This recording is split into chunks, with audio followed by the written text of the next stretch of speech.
just returning from the attorney's office with a $24 million inheritance and a massive granite quarry. I rushed home to share this incredible news with my son. But my son and his mistress were already waiting on the front porch with my belongings packed into boxes and tossed aside. She smirked, "Pack your bags. This house has no room for a useless old man." I gently smiled, "Fine." "What's so funny?" my son snapped. I calmly replied, "Actually, this house belongs to—" Welcome to Dad's Revenge Stories. I'm incredibly grateful you're here. Let me know in the comments, which city or country are you watching from? Please note, this narrative contains fictional elements for entertainment and education.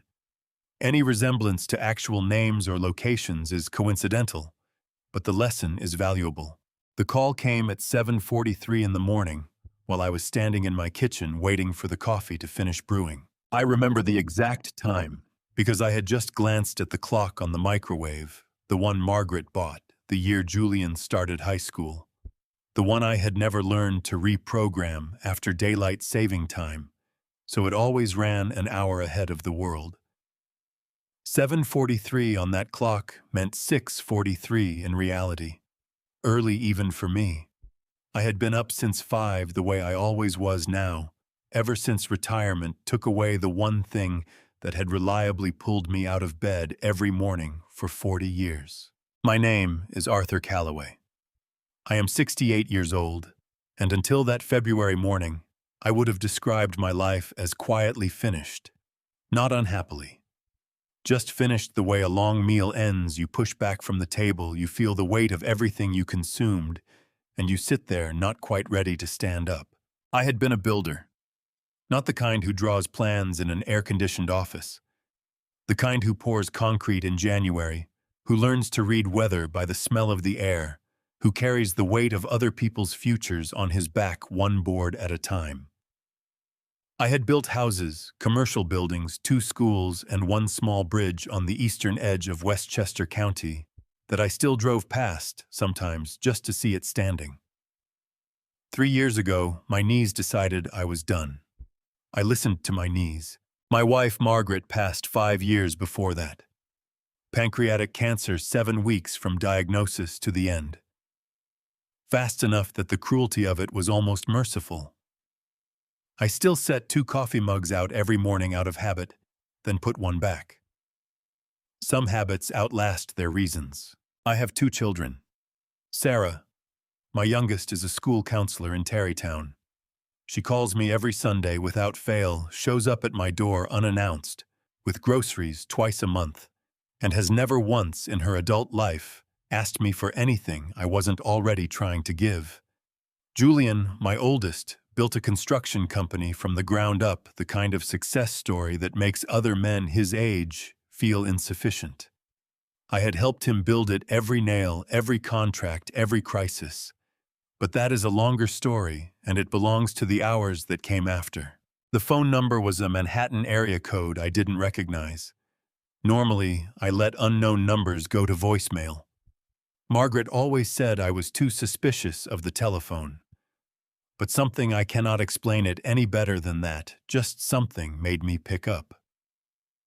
Mr. Arthur Calloway. The voice was measured professional, the kind of voice that belongs to a man who delivers difficult news for a living and has made peace with that fact. "Speaking," I said. "My name is David Wheeler. I'm an estate attorney with Wheeler and Associates in Manhattan. I'm calling regarding the estate of your uncle, Mr. Charles Calloway." My hand tightened around the mug. Uncle Charles. I had not spoken to the man, and I did a quick, embarrassed calculation, nearly 9 years. He was my father's younger brother, a man who had made a quiet fortune in commercial real estate and natural resource holdings, and who had withdrawn from the family with the same unhurried deliberateness with which he seemed to do everything. There had been an argument years ago, something about money and inheritance and a piece of land that my grandfather left behind. I had stayed out of it. Charles had simply walked away from all of us and never walked back. I was not aware that Charles had passed, I said. 3 weeks ago, David Wheeler said. I'm very sorry. He lived a full life, Mr. Calloway. He was 81. I set down my coffee mug on the counter because my grip suddenly did not feel reliable. I appreciate you telling me. Is there something I need to sign, a family notification? Something of that kind. There is considerably more than that, Mr. Calloway. A pause not uncomfortable but deliberate, the pause of a man choosing his next words with care. You've been named the principal beneficiary of your uncle's estate. I heard the words. I understood each one individually. But for several seconds, they refused to arrange themselves into a meaning I could accept. I think there must be a mistake, I said. There is no mistake. The will was reviewed, contested by 2 other parties, and upheld by the court 3 months ago. The legal process is complete. Mr. Calloway, your uncle left you an estate valued at approximately $24 million in liquid and investment assets. He paused again. He also left you controlling ownership of a granite quarry in upstate New York. The operation has been running continuously for over 30 years. $24 million. A granite quarry. I am a man who spent 4 decades carrying other people's materials, measuring twice, cutting once, and never spending a dollar before I had earned it twice over. The largest sum I had ever held in one place was the equity in this house, and even that I had signed away temporarily to save my son's company during the worst years of the recession. Mr. Wheeler, I said finally, why me? Charles and I had not spoken in nearly a decade. Your uncle anticipated that question, David Wheeler said. He left a personal letter addressed to you specifically. He asked that you read it in private in our office when you come in to complete the transfer paperwork. Another pause. He was quite specific about that. When would you need me? Tomorrow morning, if that works for you, 9 o'clock. He gave me the address, a building near Bryant Park that I had walked past 100 times without ever looking up at. After I hung up, I stood in my kitchen for a long time, without moving. $24 million. A quarry. And a letter from a man I had let drift away because the silence between us had simply become easier than crossing it. My first thought was not about the money. My first thought was that I wanted to tell Julian. He would be at the house by now. He kept an office in the spare room upstairs, had done so for the past 2 years, coming and going on his own schedule the way grown children sometimes do when they have convinced themselves that a parent's home is interchangeable with their own. I wanted to sit across from him at the kitchen table, watch his face when I told him, see the version of my son that still existed somewhere beneath the business suits, and the new car and the long silences at dinner. I poured the coffee into one mug and left the kitchen. The drive across town took 11 minutes. I knew every stoplight, every pothole on Granger Avenue, every house that had changed hands in the past decade. I had built 3 of them myself, decades back. I turned onto my street and felt it immediately, a wrongness in the air, small and specific. The way a house feels different when something inside it has shifted. 2 cars were parked in my driveway that I did not recognize. A black SUV and a silver one, both new, both with that particular shine that comes from being washed more often than driven. I pulled up to the curb instead of pulling in. I sat in my car with the engine running. My coffee was in the cup holder going cold. The wind moved through the oak tree at the corner of the yard, the one Margaret had planted the year we moved in, which was now wide enough that 2 men could not reach around it. I had always liked that tree. It did not rush. It just grew. I turned off the engine. I was looking at it now from behind the windshield engine, off hands still on the wheel. It was bare in February, the way oaks always are, stripped down to the architecture of itself, every branch visible, every fork and angle exposed to the gray winter sky. Margaret used to say you could only really understand a tree in winter.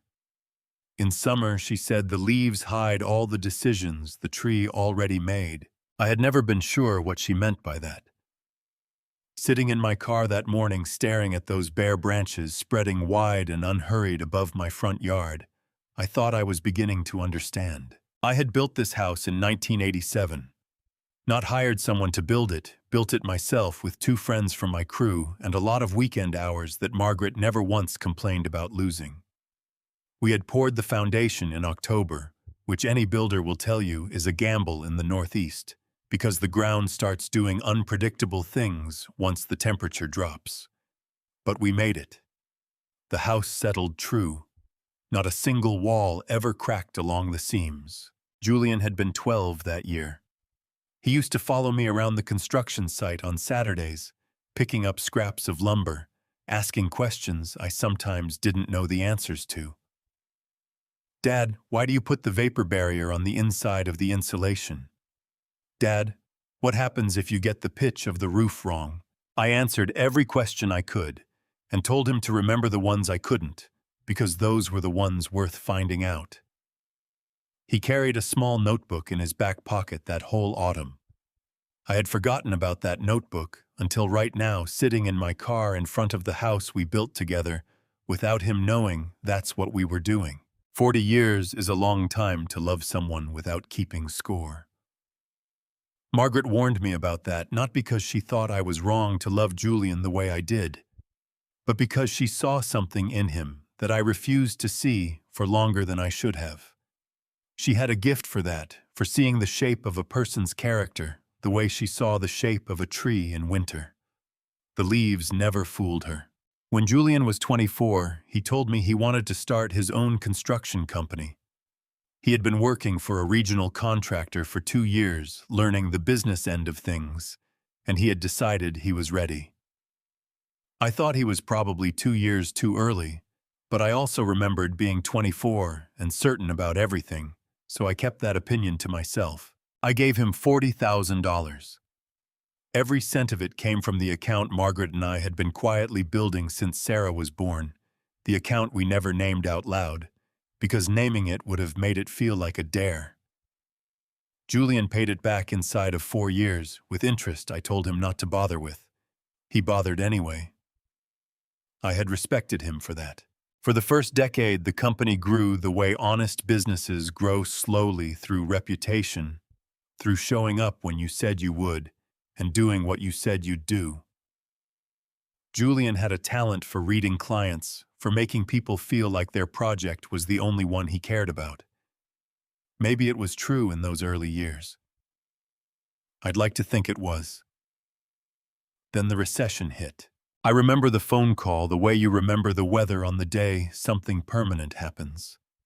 It was late November, a Tuesday, and Julian's voice had a quality I had never heard in it before, a thinness like paper held up to a light. Dad, I need your help. Not money. I need the house. He explained it in the careful, practiced way of a man who had rehearsed the conversation beforehand. The banks were calling in lines of credit. 3 major contracts had collapsed inside of 6 weeks. The company owed money to subcontractors, to suppliers, to the bank that held the business loan. If he could use my house as collateral just temporarily, just long enough to restructure the debt and get the cash flow stabilized, he could save everything he had built. Sign here, Dad, he said when the documents arrived. Just until we get through this. I signed. I did not read every page the way a wiser man would have. I trusted my son the way I had trusted the foundation of this house, because I had been there when it was poured, and I believed in what I had seen. Margaret sat across the kitchen table from me that evening, her hands folded around her tea mug, watching me in that specific way she had, that meant she was deciding whether to say something. You trust him too much, she said finally. He's my son. Those aren't mutually exclusive, Arthur. I told her everything would be fine. She did not argue. She simply looked at me for another moment, then looked back down at her tea. Margaret had learned over 40 years of marriage that there were certain things I needed to discover on my own. She had the patience for that. I have never fully decided whether that patience was a virtue or a wound she carried quietly. The company survived the recession. Julian repaid the bank.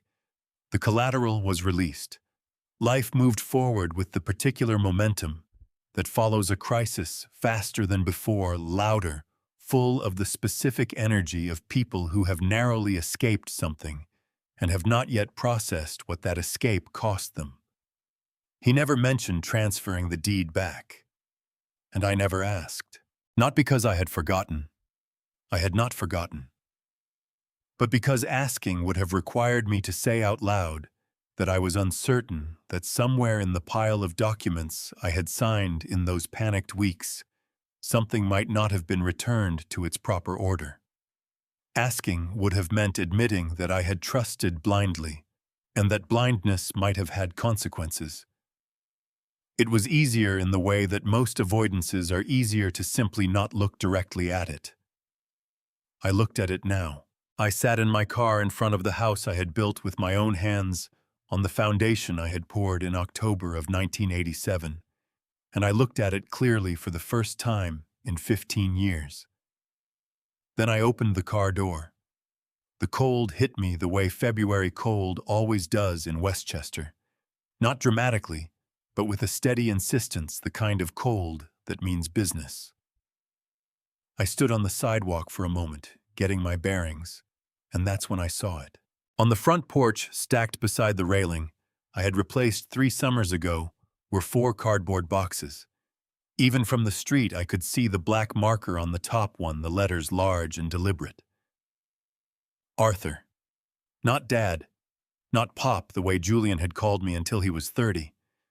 Just Arthur, my name reduced to a label the way you'd mark a box for storage. My chest tightened. Not from fear. From something older and quieter than fear. The particular ache of a man who has just seen in the simplest possible terms exactly how far things have traveled from where they began. I started walking toward my own front door. The porch steps were the same ones I had built in the spring of 1991. I had replaced the boards 3 summers ago, but the frame underneath was original. I knew every inch of those steps the way you know something you built yourself, which is to say, I knew them in my hands, before I knew them in my eyes. I climbed them slowly now, not because my knees were bad, they were, but that wasn't why, but because something in my body had decided it needed an extra moment before whatever came next. The front door opened before I reached the top step. Julian filled the doorframe the way he always did, wide-shouldered, straight-backed, the physical confidence of a man who had spent his career walking onto job sites and expecting people to move. He was wearing a sport coat I didn't recognize, charcoal gray, the kind that costs more than my first truck. His jaw was set. His eyes were flat. Behind him, slightly to the right, stood a woman I had never met in person. I knew who she was. I had seen her name on Julian's phone enough times over the past year to notice it, and I had noticed it, the way you notice a stone in your shoe, small, persistent, impossible to ignore once you're aware of it. Chloe Mercer, 34 years old. If the quick search I had done one sleepless night was accurate. One of the top producing real estate agents in southern Westchester. She was tall, dressed in a cream-colored blazer over dark slacks, her blonde hair pulled back with the precision of someone who understood that appearance was a form of argument. She stood with her arms loosely crossed and her weight shifted slightly forward, the posture of a person who has already decided how this conversation ends. She was not smiling. That was the thing I noticed most. She wasn't performing warmth or apology or discomfort. She simply looked at me the way a person looks at a problem they have already calculated the solution to. "Dad," Julian said. Not a greeting. A statement of identification, the way you'd read a name off a list. Julian.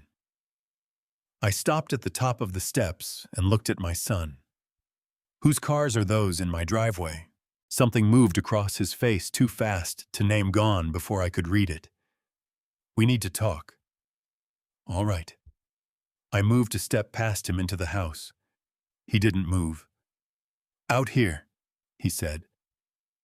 I looked at him for a long moment.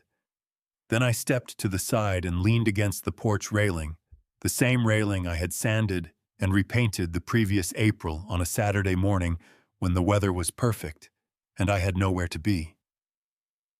Then talk, I said. Julian reached into the inside pocket of his sport coat and produced a folded set of papers. He held them out toward me. I've been working with an attorney, he said. These are the preliminary documents for a formal property transfer. The house goes into my name, officially. We're making it legal. I did not take the papers. Chloe stepped forward, then smooth and unhurried the way a person moves when they're confident the room belongs to them. Mr. Calloway, she said, her voice pleasant and precise. I think you know this arrangement has been informal for a long time. Julian has been managing this property, maintaining it, paying the associated costs. It's only right that the paperwork reflects reality. Is that so? I said. It is. She tilted her head slightly to the left.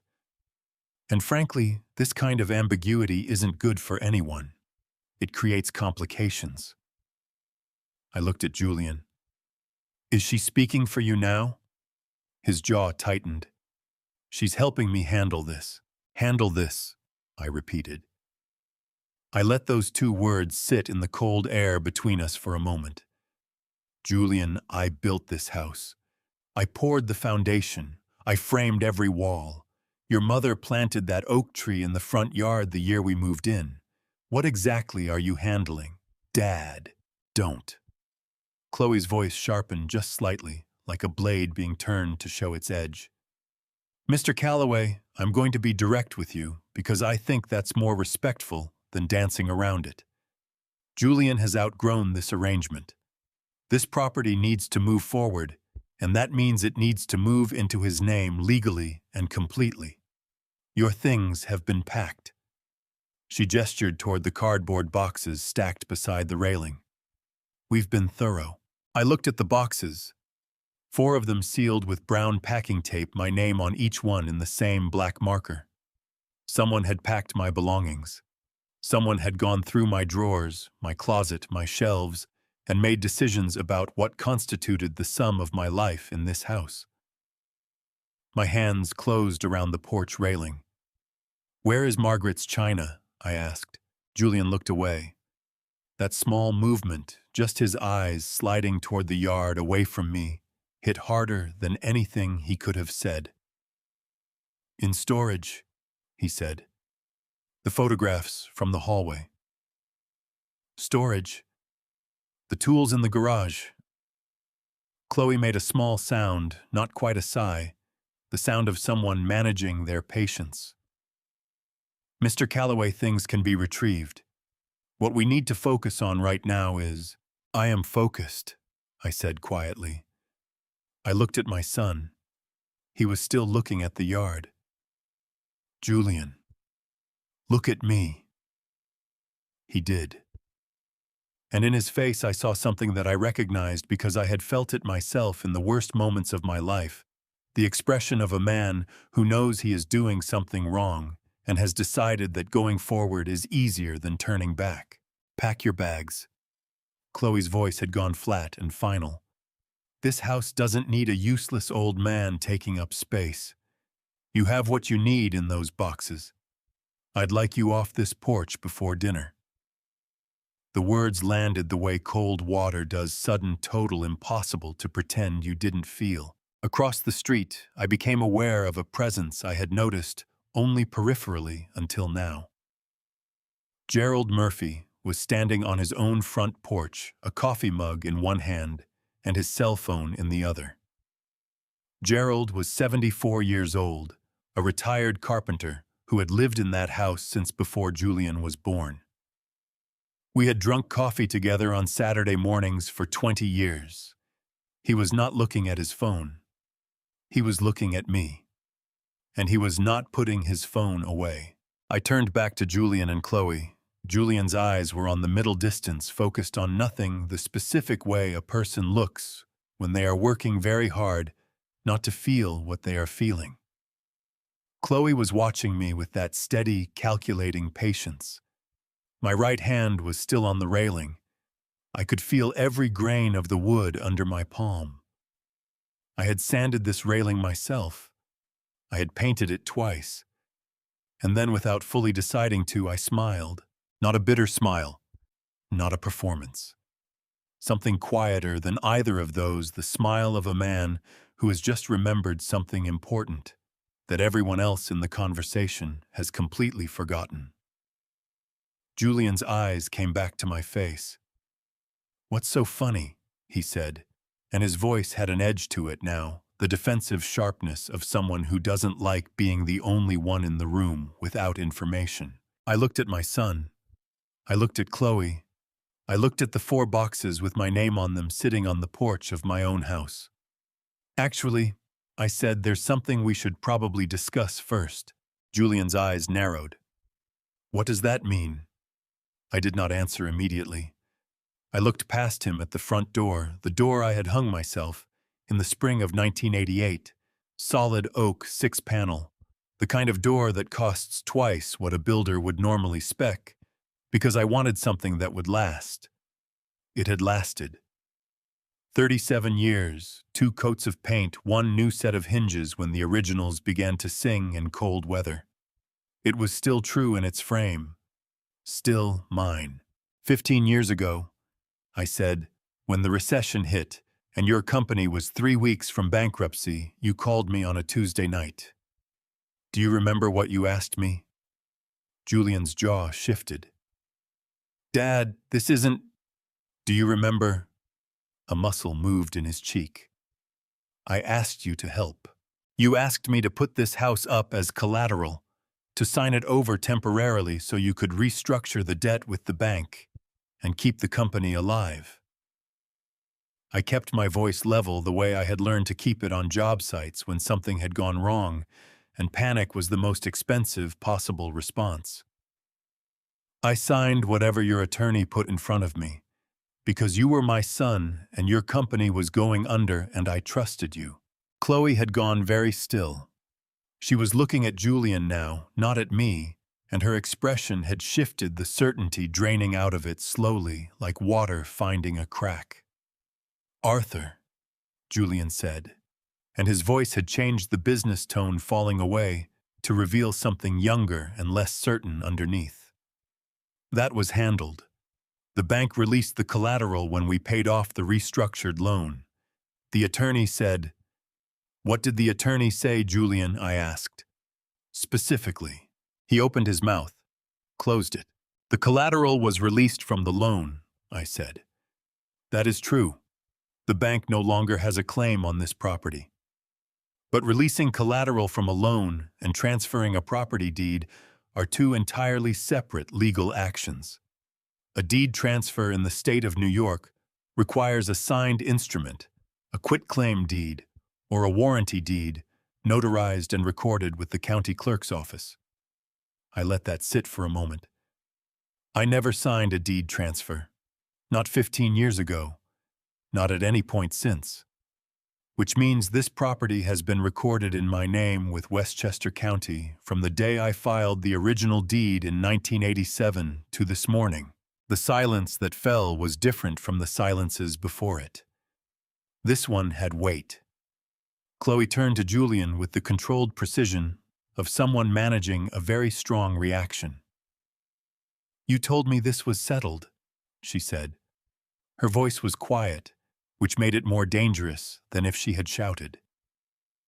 "You told me the paperwork was done. It was supposed to be, is it done or isn't it?" Julian looked at me.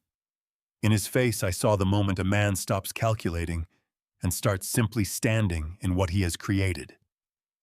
"I thought it had been transferred back," well, he said. You assumed, I said. From across the street came the sound of Gerald Murphy's screen door opening. I did not look over. I heard him say something in a low voice, and I heard him use the word officers, and I understood that the two men who had pulled up quietly to the curb 30 seconds ago were not delivery drivers. Two Westchester County Sheriff's deputies came up the front walk with the unhurried authority of men who had resolved property disputes before and expected to resolve this one the same way by looking at the facts and stating them clearly. "Afternoon," the taller one said. He looked between Julian, Chloe, and me. "We got a call about a disturbance. Anybody want to tell me what's going on?" "This man," Chloe said, gesturing toward me, with the careful diction of someone choosing their words for an audience, "is being asked to vacate a property that belongs to me," I said. I reached into my jacket pocket and produced the folded copy of the original deed. 3 weeks ago, when David Wheeler's office had first contacted me to confirm my assets prior to the inheritance transfer, I had retrieved it from my fireproof lockbox and placed it in my jacket. I had been carrying it ever since, not because I anticipated needing it, but because holding it felt in some way I could not fully explain, like holding proof of something I had been uncertain about for a long time. I handed it to the deputy. "Arthur James Calloway. The deed has been recorded with the Westchester County Clerk's Office since 1987. I am the sole owner of record." The deputy looked at the document. He looked at his partner. He pulled out his radio and made a brief call, a records check with the county, and the answer came back in under 2 minutes, flat and official, and not subject to interpretation. The property at this address was recorded in the name of Arthur James Calloway. No subsequent deed transfer on file. Julian sat down on the porch steps. Not dramatically, he simply sat down like his legs had made a decision his mind hadn't caught up to yet. He put his elbows on his knees and looked at the yard. His sport coat bunched at the shoulders. He looked for the first time in years like a man his actual age. Chloe said nothing.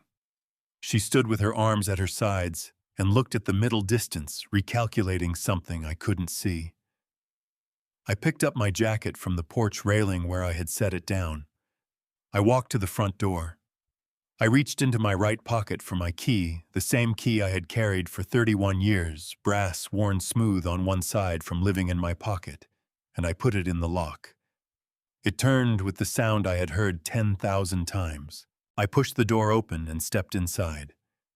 The hallway smelled like the house always smelled, wood and old books, and something I had never been able to name, something that was simply the accumulated presence of all the years we had lived here. I turned back once. Julian was still sitting on the steps. Chloe had moved to the far end of the porch. Gerald stood at the edge of his yard with his phone still in his hand, watching me with an expression I would not forget, steady and sad, and something close to proud. "The deputies will sort out the rest," I said to no one in particular. Then I closed the door. The lock clicked shut behind me. I stood in the hallway of my own house and pressed one hand flat against the wall. The plaster was cool and solid under my palm. My legs were shaking, not from fear, not from anger, but from the sustained effort of standing completely still while everything inside me was moving at once. I breathed in. I breathed out. Outside, I could hear Julian's voice, low and fragmented, trying to explain something to the deputies that could not be explained. Inside, there was only the sound of the house being mine again. The house was the same house it had always been. That was the first thing I noticed standing in the hallway with my back against the closed door, and the sound of the deputies' voices fading on the other side. The coat hooks were still there, 4 of them, iron, the ones Margaret had picked out from a catalog in 1989, and made me hang 3 times before they were level enough to satisfy her. The runner rug down the center of the hall was the same one we had bought at an estate sale in Connecticut, the year Sarah started middle school. The light fixture overhead was the one I had rewired myself after the original began flickering, a project that had taken one Saturday afternoon and taught me more about residential electrical than I had ever wanted to know. Everything was exactly where I had left it that morning, and yet the house felt entirely different, the way a familiar room feels different after you have been away from it long enough for your eyes to reset. I was seeing it without the habit of daily living blurring the details. I was seeing it the way a stranger would see it, and what I saw was a place where someone had lived a full life, where a woman had hung curtains, and a man had built bookshelves, and two children had grown up arguing over the television remote and eventually left for lives of their own. I pushed myself off the door and walked to the kitchen. The boxes Julian and Chloe had packed were still on the front porch. I had not brought them inside. I was not ready to touch them yet, not because I was angry, but because opening boxes that someone else had packed with your belongings requires a kind of composure I did not have at that particular moment. I filled the kettle and set it on the stove. Margaret had always made tea when things were hard. Not because tea solved anything she used to say, but because the act of making it gave your hands something honest to do, while your mind worked through whatever it needed to work through. I had made fun of that philosophy for 40 years. I was making tea now. While the kettle heated, I stood at the kitchen window and looked out at the backyard. The light was going the way February light goes fast, and without ceremony, the sky dropping from pale gray to charcoal in the space of 20 minutes. The bird feeder I had put up 3 autumns ago was empty. I had forgotten to fill it that week. Small failure, the kind that accumulates without your noticing, until one day you look at an empty bird feeder in a darkening yard and feel it more than it deserves to be felt. My phone buzzed on the counter. Sarah. I picked up before the second ring. Hey, sweetheart. Dad? Her voice was tight, held together by effort. Gerald called me. He called me 40 minutes ago, and I have been sitting in my car in my school parking lot ever since because I didn't know if I should drive over or call or just... She stopped. I heard her exhale long and controlled the breath of a woman talking herself back from the edge of something. Are you okay? I'm in the kitchen, I said, making tea. That's not what I asked. I know. I sat down at the table. The chair creaked the way it always did. The back left leg had a slight wobble I had been meaning to fix for 2 years. I'm all right, Sarah. I'm not hurt. I'm home. Gerald said Julian had boxes. Her voice cracked on the last word. He said Chloe was there. He said she told you to. She couldn't finish it. She did, I said. And then the deputies confirmed the deed and I walked inside and locked the door. That part is finished. A sound came through the phone that was not quite a laugh and not quite a sob, the sound of relief arriving too fast for the body to process it cleanly. Dad, I should come over. Let me come over.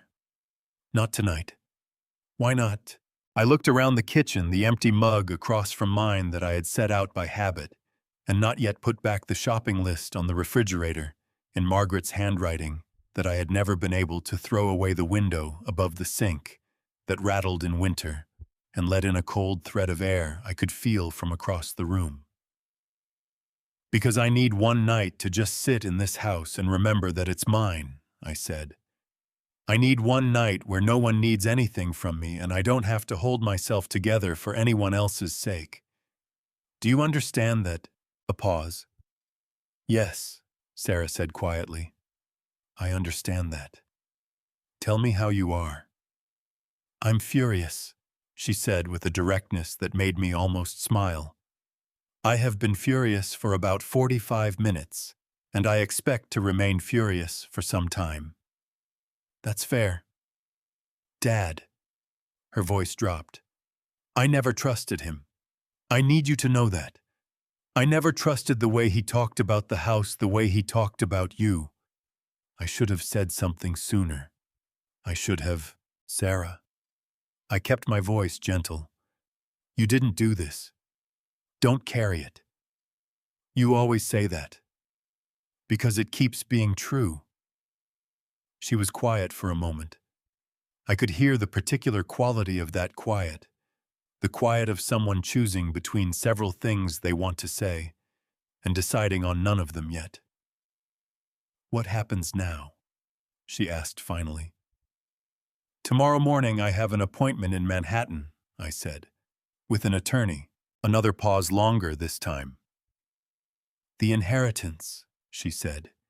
She was the only person I had told 2 weeks ago when David Wheeler's office first reached out for preliminary information. "Dad, does Julian know?" "No." "Are you going to tell him?" I thought about Julian sitting on the porch steps, his sport coat bunched at the shoulders, staring at the yard where his mother had planted a tree 31 years ago. I thought about the boxes with my name on them in black marker. I thought about the way he had looked at me when I asked about Margaret's china, not with guilt, but with the specific irritation of a man who cannot understand why sentiment is being introduced into a practical conversation. "Not yet," I said. After we hung up, I sat at the kitchen table for a long time without moving. The tea went cold in the mug. Outside the yard was fully dark now, the bird feeder a pale shape in the shadows. Somewhere down the street, a dog was barking at something it couldn't see. I reached into my jacket pocket and took out the letter David Wheeler had mentioned. Not the full documents, those were still at his office, but the preliminary summary he had mailed 2 weeks ago, confirming the scope of the estate. I unfolded it on the table in front of me. $24 million. A granite quarry in operation for 30 years. A charitable foundation Uncle Charles had established and funded for 2 decades. I looked at the numbers until they stopped looking like numbers and started looking like something else entirely. Not wealth, not security, not the answer to anything that had happened today. Something closer to a door standing open, waiting to see whether I walked through it or stood on the threshold looking at it until it closed again. I folded the paper, put it back in my pocket. Then I got up, poured the cold tea down the sink, and made a fresh cup. Tomorrow had its own requirements. Tonight, I simply needed to be in this house, breathing its air, my hands around a warm mug, the rattling window doing what it had always done. Some things I thought you have to let be exactly what they are before you can decide what to do with them. I had one suit. I had owned it for 5 years, since the week after Margaret's funeral, when Sarah had gently suggested that the navy blazer I had worn to the service was not quite right for the reception afterward, and had driven me to a men's clothing store in White Plains, where a patient salesman had measured me twice and told me the charcoal gray was the better choice. I put it on that morning in front of the bathroom mirror and felt looking at my reflection like a man reporting for something, which I supposed was exactly what I was doing. The Metro North train from Tarrytown to Grand Central ran in 48 minutes on a clear morning. I had made this trip dozens of times over the decades for suppliers, for permits, for the occasional meeting with an architect who preferred the city to come to him. But I had not made it in nearly 3 years, and the skyline appearing beyond the Harlem River as the train curved south hit me differently than it used to. The buildings looked the same. I was the one who had changed. David Wheeler's office was on the 23rd floor of a building on West 40th Street, half a block from Bryant Park. The lobby had the particular quiet of places where serious money is handled: dark wood, fresh flowers, a receptionist who greeted me by name before I had fully crossed the threshold. "Mr. Calloway, Mr. Wheeler is ready for you." David Wheeler was 57 years old, trim and deliberate in a navy suit that had been fitted by someone who knew what they were doing. He shook my hand with both of his, not the aggressive two-handed shake of a politician, but the careful grip of a man who understood that the person across from him had just been through something difficult and deserved to be met with steadiness. "Mr. Calloway," he said, "thank you for coming in. I know yesterday was not a simple day." I had not told him about the porch. I found sitting across from him in his conference room, with the winter light coming flat and gray through the windows behind him, that I did not need to explain. He simply seemed to understand that a man of my age arriving alone at a law office the morning after, learning he had inherited $24 million, had probably not spent the intervening hours in celebration. "Let's get through the paperwork first," he said. "Then we can talk." The documents were organized into 4 folders, color-coded with yellow tabs marking each signature line. David Wheeler walked me through every page, not quickly, not in the summarizing way of a professional who has explained the same thing 100 times and stopped hearing his own words, but slowly, with the specific patience of someone who wanted me to understand what I was signing before I signed it. The liquid assets totaled just over $24 million, distributed across 3 investment accounts, a series of municipal bonds, and several certificates of deposit that Uncle Charles had laddered across different maturities. A conservative strategy, David explained, designed to provide steady income without requiring active management. "Your uncle was not a man who liked surprises," David said, "in financial terms at least." The granite quarry in Delaware County, upstate New York, had been in continuous operation for 31 years. It employed 42 people full-time and held supply contracts with 17 construction companies across the Northeast. Its current appraised value was listed in the documents, and when I saw the number, I set my pen down for a moment and looked at it without speaking. "That number surprises most people," David said. "I spent 40 years in construction," I said. "I know what good stone is worth." I picked up the pen and kept signing. The charitable foundation, the Charles R. Calloway Foundation, had been established 19 years ago and had distributed grants totaling nearly $8 million to literacy programs, senior housing initiatives, and community libraries across New York State. The board of directors consisted of 5 members who had served since the foundation's early years. As the new principal beneficiary, I would assume the role of chairman. I signed the last page and set the pen down. David Wheeler gathered the folders with the careful efficiency of a man who respected paper the way builders respect level lines. Then he reached into a drawer and produced a single envelope, letter-sized, cream-colored, sealed with a strip of tape that had been pressed down by hand. My name was written on the front in blue ink. The handwriting was small and precise and slightly uneven in the way that handwriting becomes when the person holding the pen is very old or very tired, or both. I recognized it immediately, though I had not seen it in nearly a decade. Uncle Charles had sent me a card when Margaret died, a plain white card with 3 sentences inside written in that same careful hand. I had kept it in the drawer of my nightstand. I still had it. "He asked that you read it privately," David said. "He was quite specific. He said you would want to be alone with it." He paused. "There's a small sitting area in the hallway outside. No one will disturb you." I picked up the envelope. In the hallway, there was a bench upholstered in dark green fabric, positioned beside a window that looked north toward Midtown. I sat down. The city moved below and beyond the glass yellow cabs, pedestrians in heavy coats, a delivery truck double-parked on 40th Street, with its hazard lights blinking in patient orange rhythm. I held the envelope in both hands for a moment, without opening it. Uncle Charles and I had not spoken in 9 years. The silence between us had begun as a consequence of the family argument over my grandfather's land, an argument I had deliberately stayed out of, which had apparently satisfied no one, and had simply continued past the point where either of us found a reason to break it. I had thought about reaching out several times over the years. I had never done it. That was a regret I would carry, I knew now, for whatever time I had left. I slid my thumb under the flap and opened the envelope. The letter was 3 pages handwritten on the same cream paper as the envelope.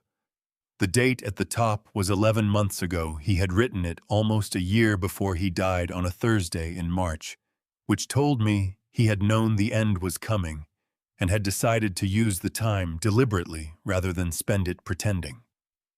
I unfolded the pages and began to read. The first line stopped me completely. Arthur, I have been watching you for 30 years. You never knew. But I did. I read it twice. Then I looked up at the window at the city outside at the ordinary Thursday morning, proceeding in all its ordinary complexity 14 floors below. My throat tightened in a way I had not expected and was not entirely prepared for. I looked back down at the letter and kept reading. The second line of the letter was this: I owe you an explanation for the silence. I hope 3 pages is enough to begin one. I exhaled slowly through my nose. Uncle Charles had always written the way he spoke, without preamble, without the social cushioning most people instinctively wrap around difficult things. I had forgotten that about him. Reading those 2 sentences, I remembered it completely. I settled back against the bench and read. He began with the argument. The one over my grandfather's land 22 years ago that had fractured the family along lines that never fully healed. Charles wrote about it without defensiveness and without blame. He simply described what had happened, what he had wanted, what he had done, and what the consequences had been. He had been wrong about several things, he wrote. He had handled the aftermath poorly. By the time he understood that the silence had become its own kind of structure, and dismantling it felt like it would require more courage than he had available, that sentence stopped me. More courage than he had available. I read it 3 times. I had spent 9 years assuming that Charles's silence was indifference, that he had simply moved on from the family, the way some people move on from neighborhoods they no longer find useful. The idea that he had wanted to reach out and hadn't been able to find the nerve was not something I had considered. It made him feel suddenly much more like someone I recognized. He wrote about watching me from a distance. He was specific in a way that made the back of my neck prickle. He knew things he should not have known if he had truly been as absent as I believed. He knew that I had co-signed a business loan for Julian's company in its 3rd year when the bank had required a personal guarantee. He knew that I had paid out of pocket for repairs to a rental property Sarah had lived in during graduate school because her landlord had refused to fix the heating system in December, and I had driven up on a Saturday morning with a friend from my old crew and done it myself rather than let my daughter freeze. He knew that I had spent 8 months as a volunteer driver for a senior transportation program in my town, 3 years after retiring, because I had too much time and not enough to fill it with. He had known Gerald Murphy for over 30 years. They had met at a trade association event in Albany in the early 90s, the kind of coincidence that feels invented but isn't. Gerald apparently had mentioned me more than once over the years. Not in a deliberate way, Charles wrote, but in the way that people mention someone who keeps showing up in their stories without meaning to. You kept showing up in other people's stories, Arthur. That is not a small thing. I pressed my lips together. He wrote about Julian. He did not use the word manipulative. He did not use words like dishonest or calculating. He was more precise than that, and his precision was worse than any of those words would have been. He wrote, 5 years ago, your son came to see me. He was well-dressed and well-prepared, and he made his case for the quarry with considerable skill. I listened to everything he said, and when he finished, I asked him one question. How is your father? He looked at me, Charles wrote, as though I had introduced a topic that had no bearing on the meeting. Then he said, and I am quoting exactly because I wrote it down immediately after he left Dad's fine. He's retired. He keeps busy. That was the entirety of what Julian had to say about you. After 40 years of everything you gave him, I was 3 words: he keeps busy. My jaw tightened. I looked up at the ceiling of the hallway, white plaster, a single recessed light, perfectly ordinary, and I breathed through it. I looked back down at the letter. Charles wrote, "I made my decision that afternoon. Not because Julian had done anything illegal, not because his business proposal was without merit, but because a man who reduces his father to 3 words after a lifetime of sacrifice has revealed something essential about his character. I did not want what I had built to go to someone who would treat it the way he had treated you." The next paragraph was shorter. "I considered reaching out to you directly after that visit. I drafted 2 letters. I threw them both away. I told myself it was because I didn't know how to bridge 9 years of silence with a phone call. The honest answer is that I was ashamed of the argument of the years I wasted, of the fact that I had let my own pride keep me from a relationship I valued more than I admitted to anyone, including myself." I set the pages down on my knee and looked out the window for a moment. Below, the city was doing what the city always does, moving indifferent, enormous, full of people, carrying things they hadn't chosen, and getting where they were going anyway. A woman in a red coat was crossing 40th Street, against the light, her chin down against the wind, her stride absolutely certain. I watched her until she disappeared around the corner. I picked the letter back up. The final page was the shortest. Charles's handwriting had changed slightly by the 3rd page, a little less, even a little more effortful, as though the act of writing had been harder than he anticipated, or perhaps as though he had saved the most important part for last, and the weight of it showed in his hand. He wrote, "I am not leaving you this quarry and this money because I think you need saving, Arthur. You have never needed saving. I am leaving it to you because you are the only person I know who will do something genuinely useful with it, and because I believe you have earned the right to build something for yourself, finally, after a lifetime of building things for other people. There is one more thing. Money has a way of revealing what was always true about a person. It does not create character. It magnifies it. I have watched money magnify pride into cruelty and ambition into something much uglier in more people than I care to remember. I am trusting that in your hands it will magnify something different. I know that I am right. I have been watching you for 30 years. The final line read, "I'm sorry it took me this long to say so. Your Uncle Charles." I folded the letter along its original creases slowly and carefully, the way you fold something you intend to keep. My hands were not entirely steady. I did not try to make them steady. There are moments when the body insists on being honest, and fighting that honesty is a waste of energy better spent elsewhere. I sat on the bench in the hallway outside David Wheeler's office for another 4 minutes. I know it was 4 minutes because the clock on the wall across from me had a second hand, and I watched it make 4 complete revolutions while I got myself back to a place where I could stand up and walk back through that door without my voice catching. When I finally stood, David Wheeler was already at the doorway. He had the particular quality of stillness that belongs to people who have learned when not to speak. "Ready?" he asked. I tucked the letter into the inside pocket of my suit jacket against my chest, where I could feel the slight weight of it when I breathed. "There's a quarry in Delaware County," I said. "I'd like to see it today, if that's possible." David Wheeler almost smiled. "I had a feeling you'd say that," he said. "Dorothy Hess is expecting you at 2 o'clock.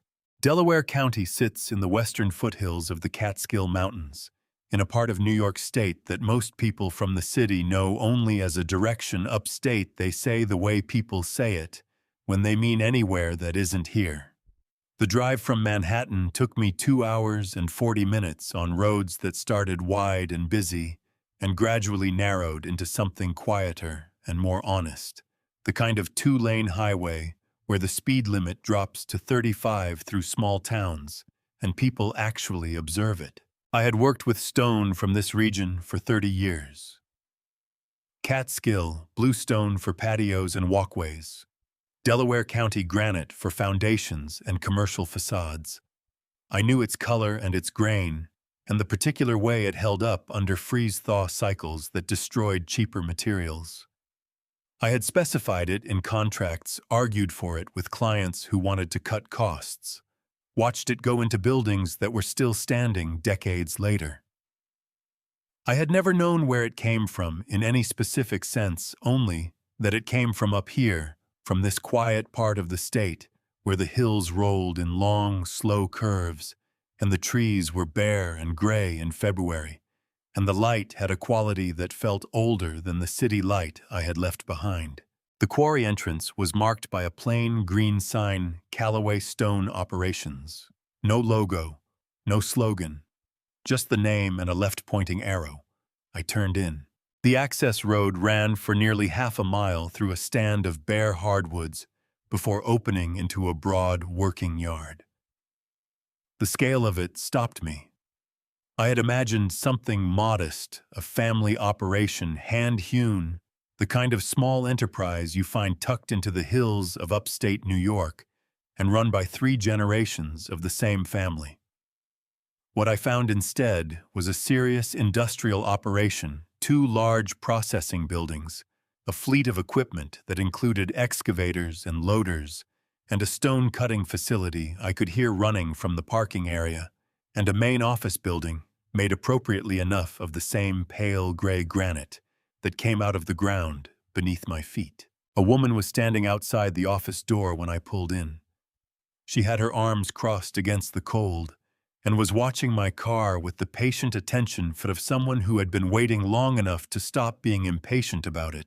Dorothy Hess was 61 years old and looked like someone who had spent those years doing actual work.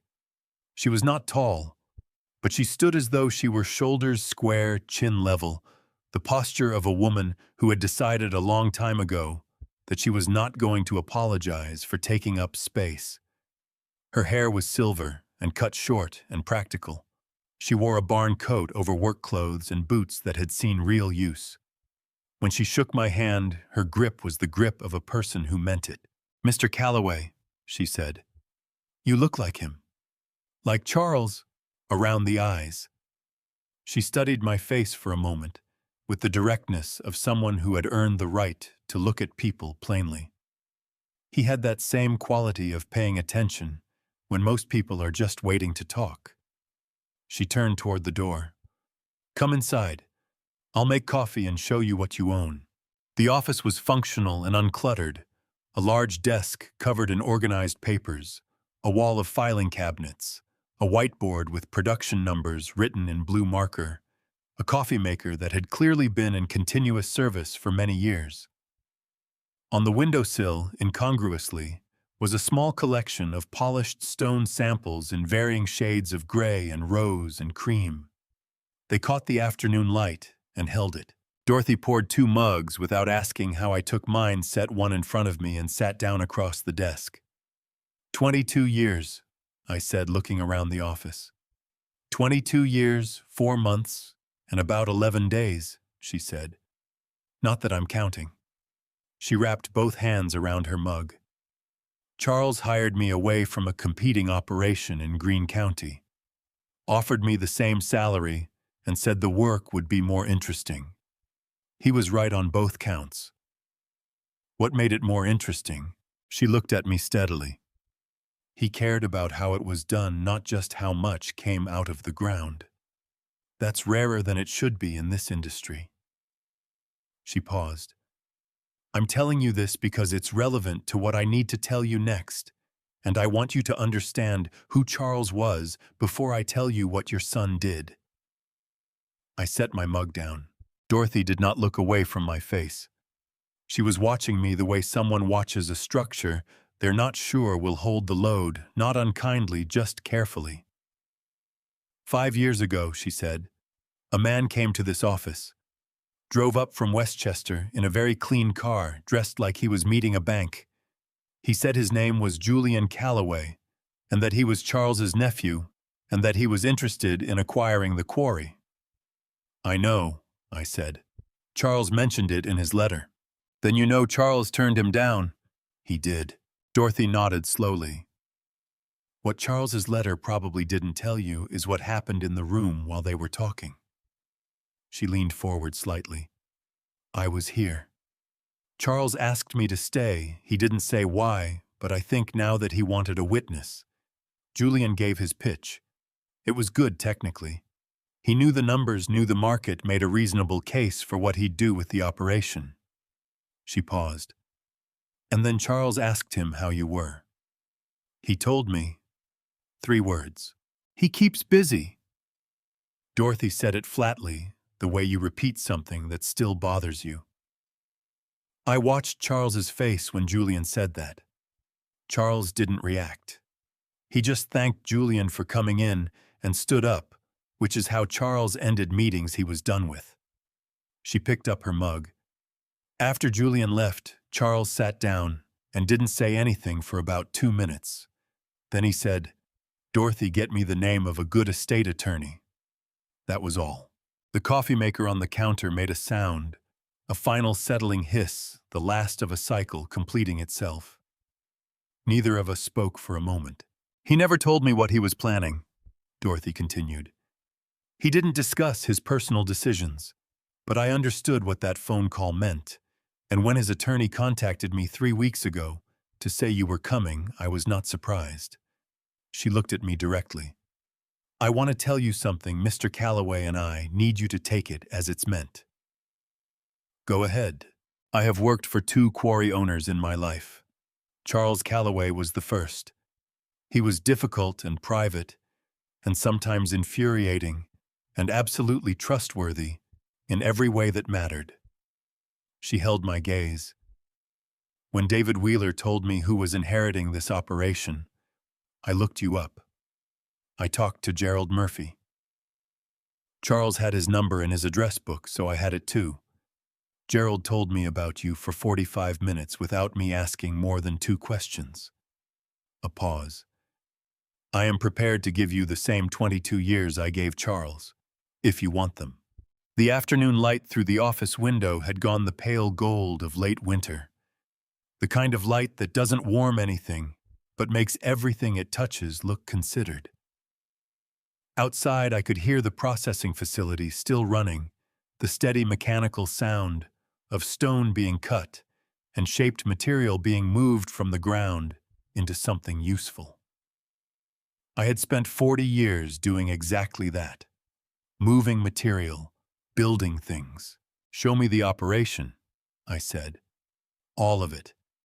I want to understand what I'm responsible for before I decide anything. Dorothy stood up, and for the first time since I had arrived, something in her expression eased, not a smile exactly, but a loosening the look of a person who has been holding their breath and has just decided it is safe to stop.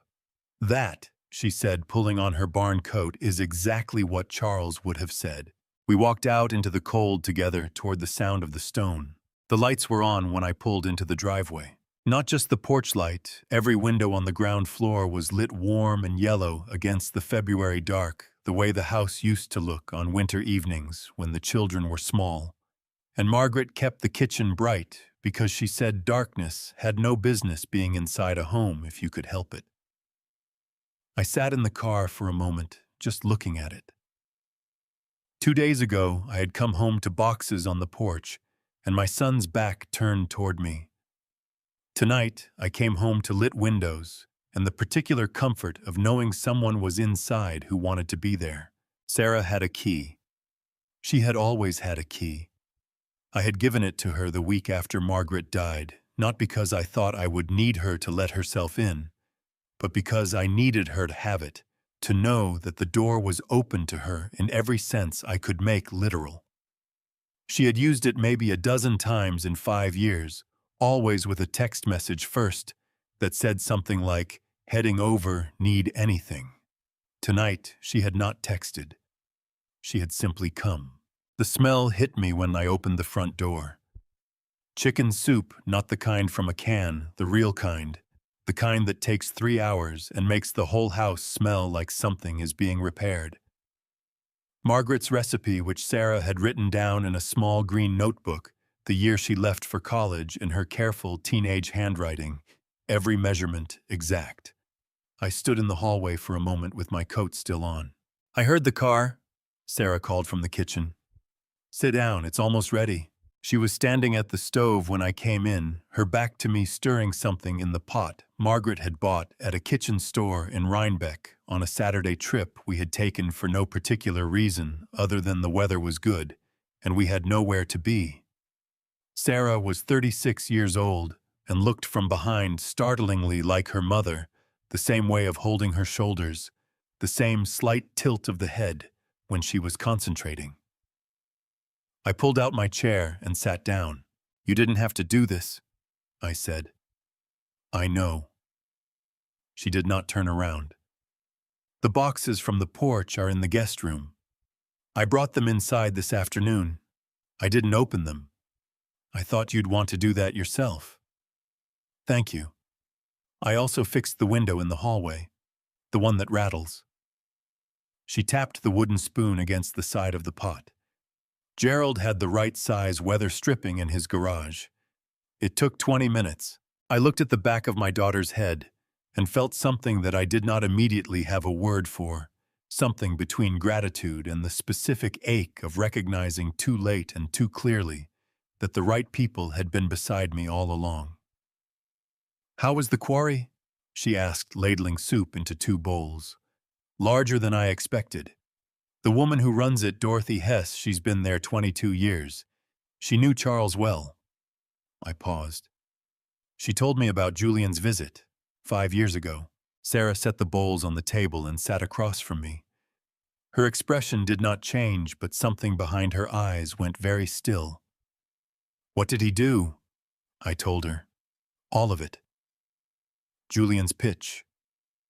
Charles's question, the 3 words."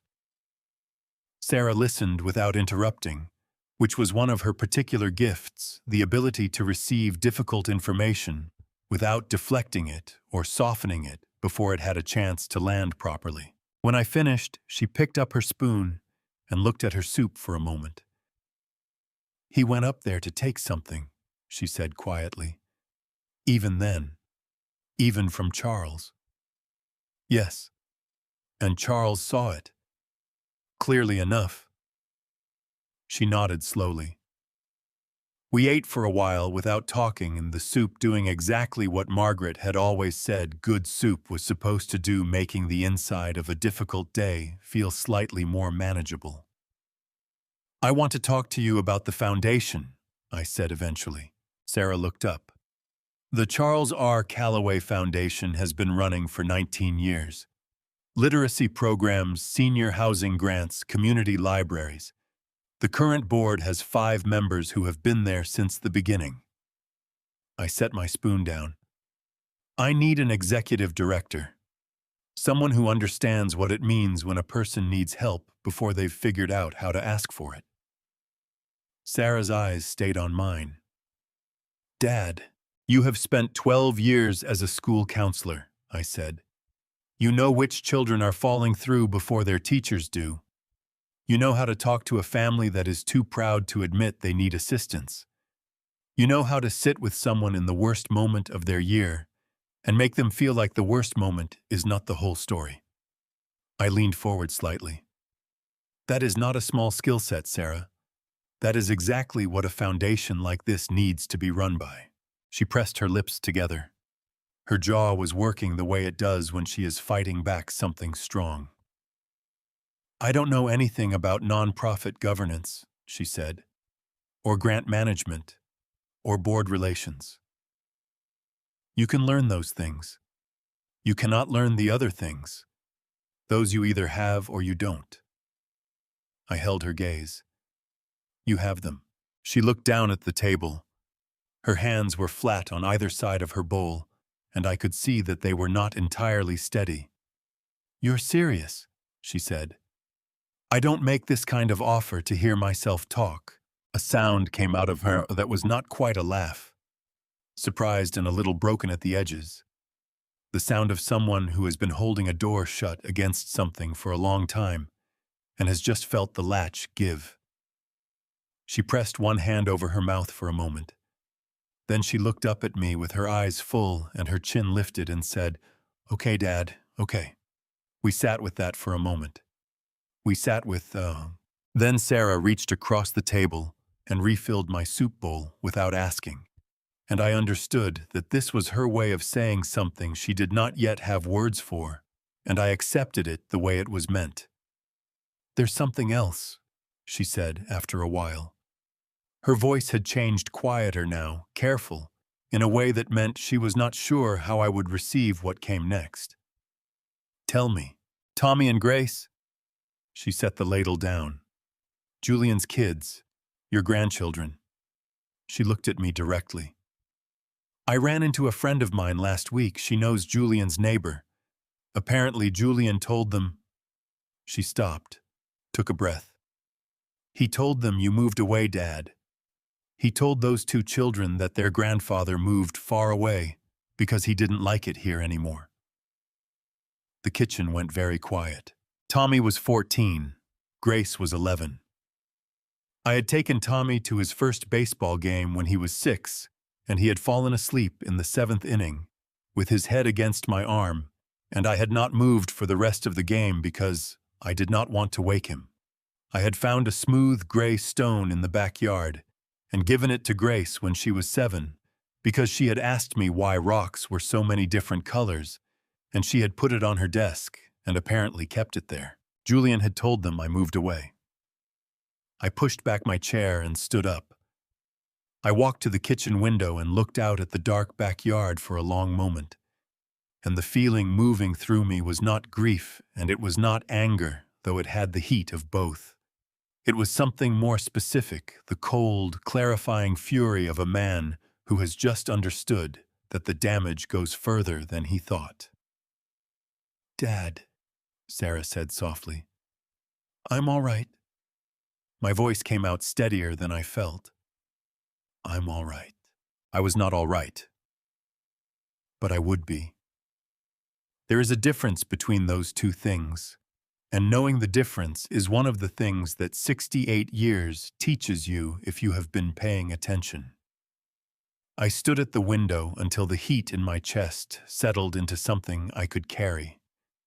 Then I turned back to the table. "When this is over," I said, "and those children are old enough to understand what happened, I want them to know that their grandfather never went anywhere." Sarah reached across the table and put her hand over mine. She did not say anything. She did not need to. Outside, the February wind moved through the branches of the oak tree, and the kitchen stayed warm and bright, and the soup cooled slowly in our bowls, and neither of us moved for a long time. 3 weeks after the afternoon on my front porch, I sat in a conference room on the 14th floor of a building in White Plains and watched a woman named Linda Marsh lay documents across a table with the methodical precision of someone who had learned through long experience that the order in which you present bad news matters almost as much as the news itself. Linda Marsh was 46 years old, a forensic accountant, with 17 years of experience in financial investigation. David Wheeler had recommended her without hesitation. She was not tall and she dressed plainly. Dark slacks, a gray blazer, reading glasses. She pushed up onto her forehead when she was not actively reading, but she had the quality of absolute stillness that belongs to people who are very good at their work and no longer feel the need to perform that fact for anyone. When she spoke in complete sentences that went exactly where she intended them to go and stopped when they got there. She had spent 2 weeks reviewing what she could access of Julian's corporate records documents that had become available through the preliminary legal disclosures connected to a property dispute filing David Wheeler had initiated on my behalf regarding the deed. The filing had required Julian's attorney to produce certain financial records as part of standard discovery. Linda Marsh had read every page. She began with the simpler findings. "Over the past 14 months, she said, setting a stack of highlighted bank statements on the table in front of me. Your son's construction company made a series of expenditures that I cannot reconcile with legitimate business activity. She pointed to a column of figures, each one flagged in yellow. Hotel charges in 4 different cities. A leased vehicle, a Mercedes registered to the company, but used exclusively by an individual with no employment record at the firm. Restaurant charges averaging $3,000 per month at establishments with no apparent connection to client entertainment. Spa services. Jewelry purchases from a retailer in Greenwich, Connecticut. She slid a second document alongside the first. The individual connected to these expenditures is a Chloe Mercer, licensed real estate agent, Southern Westchester County. I had known in the way you know things. You have not yet let yourself fully know that something like this was coming. Hearing it laid out in Linda Marsh's precise, uninflected voice did not make it easier. It made it more real in the specific way that documentation always makes things more real, not because you doubted your own perception, but because paper is harder to argue with than memory. How much, I asked. In total across the 14-month period, approximately $230,000 in company funds directed toward personal expenditures. She paused. That is what I can document from the records available to me. The actual figure may be higher. I nodded. What else? Linda Marsh set the statements aside and produced a third folder. She opened it and turned it to face me across the table. This is a corporate equity document, she said. Specifically, a record of shareholder ownership in Callaway Construction, LLC, dated 7 years ago. I looked at the document. It was several pages dense with legal language, the kind of contract that takes a lawyer to fully parse. But the signature lines at the bottom of the final page were clear enough. 2 signatures, Julian Callaway and Arthur Callaway. Did you sign this document? Linda Marsh asked. I looked at the signature above my name. It was close. It was very close, the capital A, the particular slant of the letters, the way the final Y of Callaway curved slightly upward. Someone had studied my signature carefully before producing this one, but it was not mine. I had signed hundreds of documents in my life: contracts, permits, deeds, loan agreements, tax returns.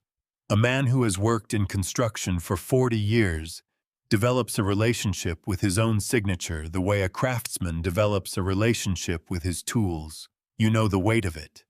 You know the rhythm. You know when something is off.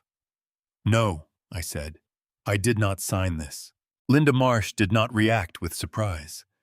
She simply nodded in the manner of someone confirming a hypothesis rather than receiving new information. The document transfers 30% of the original founding equity of Callaway Construction from Arthur Callaway to Julian Callaway, effective the date shown. She pointed to the date 7 years ago, a Tuesday in October. If this transfer were valid, it would have extinguished your status as a founding equity holder in the company entirely. I sat back in my chair. I had helped Julian incorporate the company 23 years ago. I had been listed as a minority equity holder in the original operating agreement. Not because I expected financial return, but because Julian's attorney at the time had suggested it as a way to strengthen the founding documentation. Over the years, as the company grew, and Julian brought in other partners and restructured the ownership, several times I had assumed my original stake had simply been diluted to nothing through the normal process of business evolution. I had never asked. The statement from my original equity position had stopped arriving in the mail years ago, and I had attributed that to changes in the company's administrative processes. It had not been administrative. This is a federal crime, David Wheeler said from the chair beside me. He had been present throughout and had spoken only twice, once at the beginning to introduce Linda Marsh, and now. Forgery of a legal corporate document falls under 18 United States Code Section 471. It carries potential penalties including significant fines and imprisonment. He paused. I want to be clear about what we are looking at, Arthur. This is not a civil matter. This is criminal. The room was very quiet for a moment. Through the window behind Linda Marsh, I could see the White Plains skyline, modest buildings against a gray March sky, the kind of ordinary mid-size American city that does not announce itself but simply exists doing its work. I had built 2 commercial properties in this city decades ago. I knew the streets below by their grades and their drainage patterns and the particular challenges their soil composition had presented. I thought about Julian at 12 years old, standing on the construction site of this house with a notebook in his back pocket, asking questions I did not know the answers to, and writing them down so he could find out later. I thought about what it costs a person to become someone who does what those documents described. What do we do with this? I asked. David Wheeler leaned forward. We file the relevant disclosures through the proper legal channels. The forged equity document goes to the appropriate authorities as part of the property dispute record. The financial irregularities, the misappropriation of corporate funds, will be visible in the documents that get produced through discovery. We do not make calls. We do not send letters. We simply ensure the record is complete and accurate and let the process work. I looked at the forged signature on the document in front of me. The careful, practiced copy of my name made by someone who had studied how I wrote it and decided that was close enough. Then let the process work, I said. Linda Marsh gathered the folders with the same methodical care with which she had laid them out. David Wheeler made a note in the margin of his legal pad. Outside, a cloud shifted, and a brief wash of March sunlight came through the window, crossed the table, and moved on. I picked up my jacket from the back of my chair and stood. Mr. Calloway, Linda Marsh said as I reached the door. I turned. In 17 years of this work, she said, I have sat across from a great many people in your position. She held my gaze with the directness that seemed to be her natural mode. Most of them want to know how to use what I've found. You haven't asked me that once. I thought about it for a moment. I already know how to use it, I said. I'm going to let someone else do their job. She nodded once. It was, I thought, the closest thing to a compliment that Linda Marsh's professional bearing permitted. I walked out into the hallway, and then into the elevator, and then out into the gray March air of White Plains, where I stood on the sidewalk for a full minute before I trusted my legs to carry me to my car. 3 weeks ago, I had thought the worst thing that could happen on an ordinary Tuesday was finding boxes on your front porch. I understood now that I had not yet known what worst looked like. But I also understood something else, that the process David Wheeler had described was already in motion, moving the way water moves when you take away what was blocking it, finding the level it was always meant to find. I did not need to push it. I only needed to get out of its way. The knock came at 7:48 on a Saturday morning, which was 8 minutes later than it used to come. I had been up since 6, the way I always was, sitting at the kitchen table with the newspaper and a cup of coffee that had gone lukewarm while I read an article about proposed changes to the county zoning code that did not affect me in any practical way, but that I found myself reading with the focused attention of a man who needs something ordinary to think about. When the knock came, I already knew who it was. I had been waiting for it. I realized without having admitted to myself that I was waiting. I opened the front door, and Gerald Murphy was standing on my porch with 2 paper cups from the diner on Clement Street, and an expression that said he had thought carefully about whether to come and had decided that thinking carefully about it was the problem. "You're 8 minutes late," I said. I walked slow. He held out one of the cups. "I didn't know if you'd want company. You brought 2 coffees." I was optimistic. I took the cup and stepped back from the door.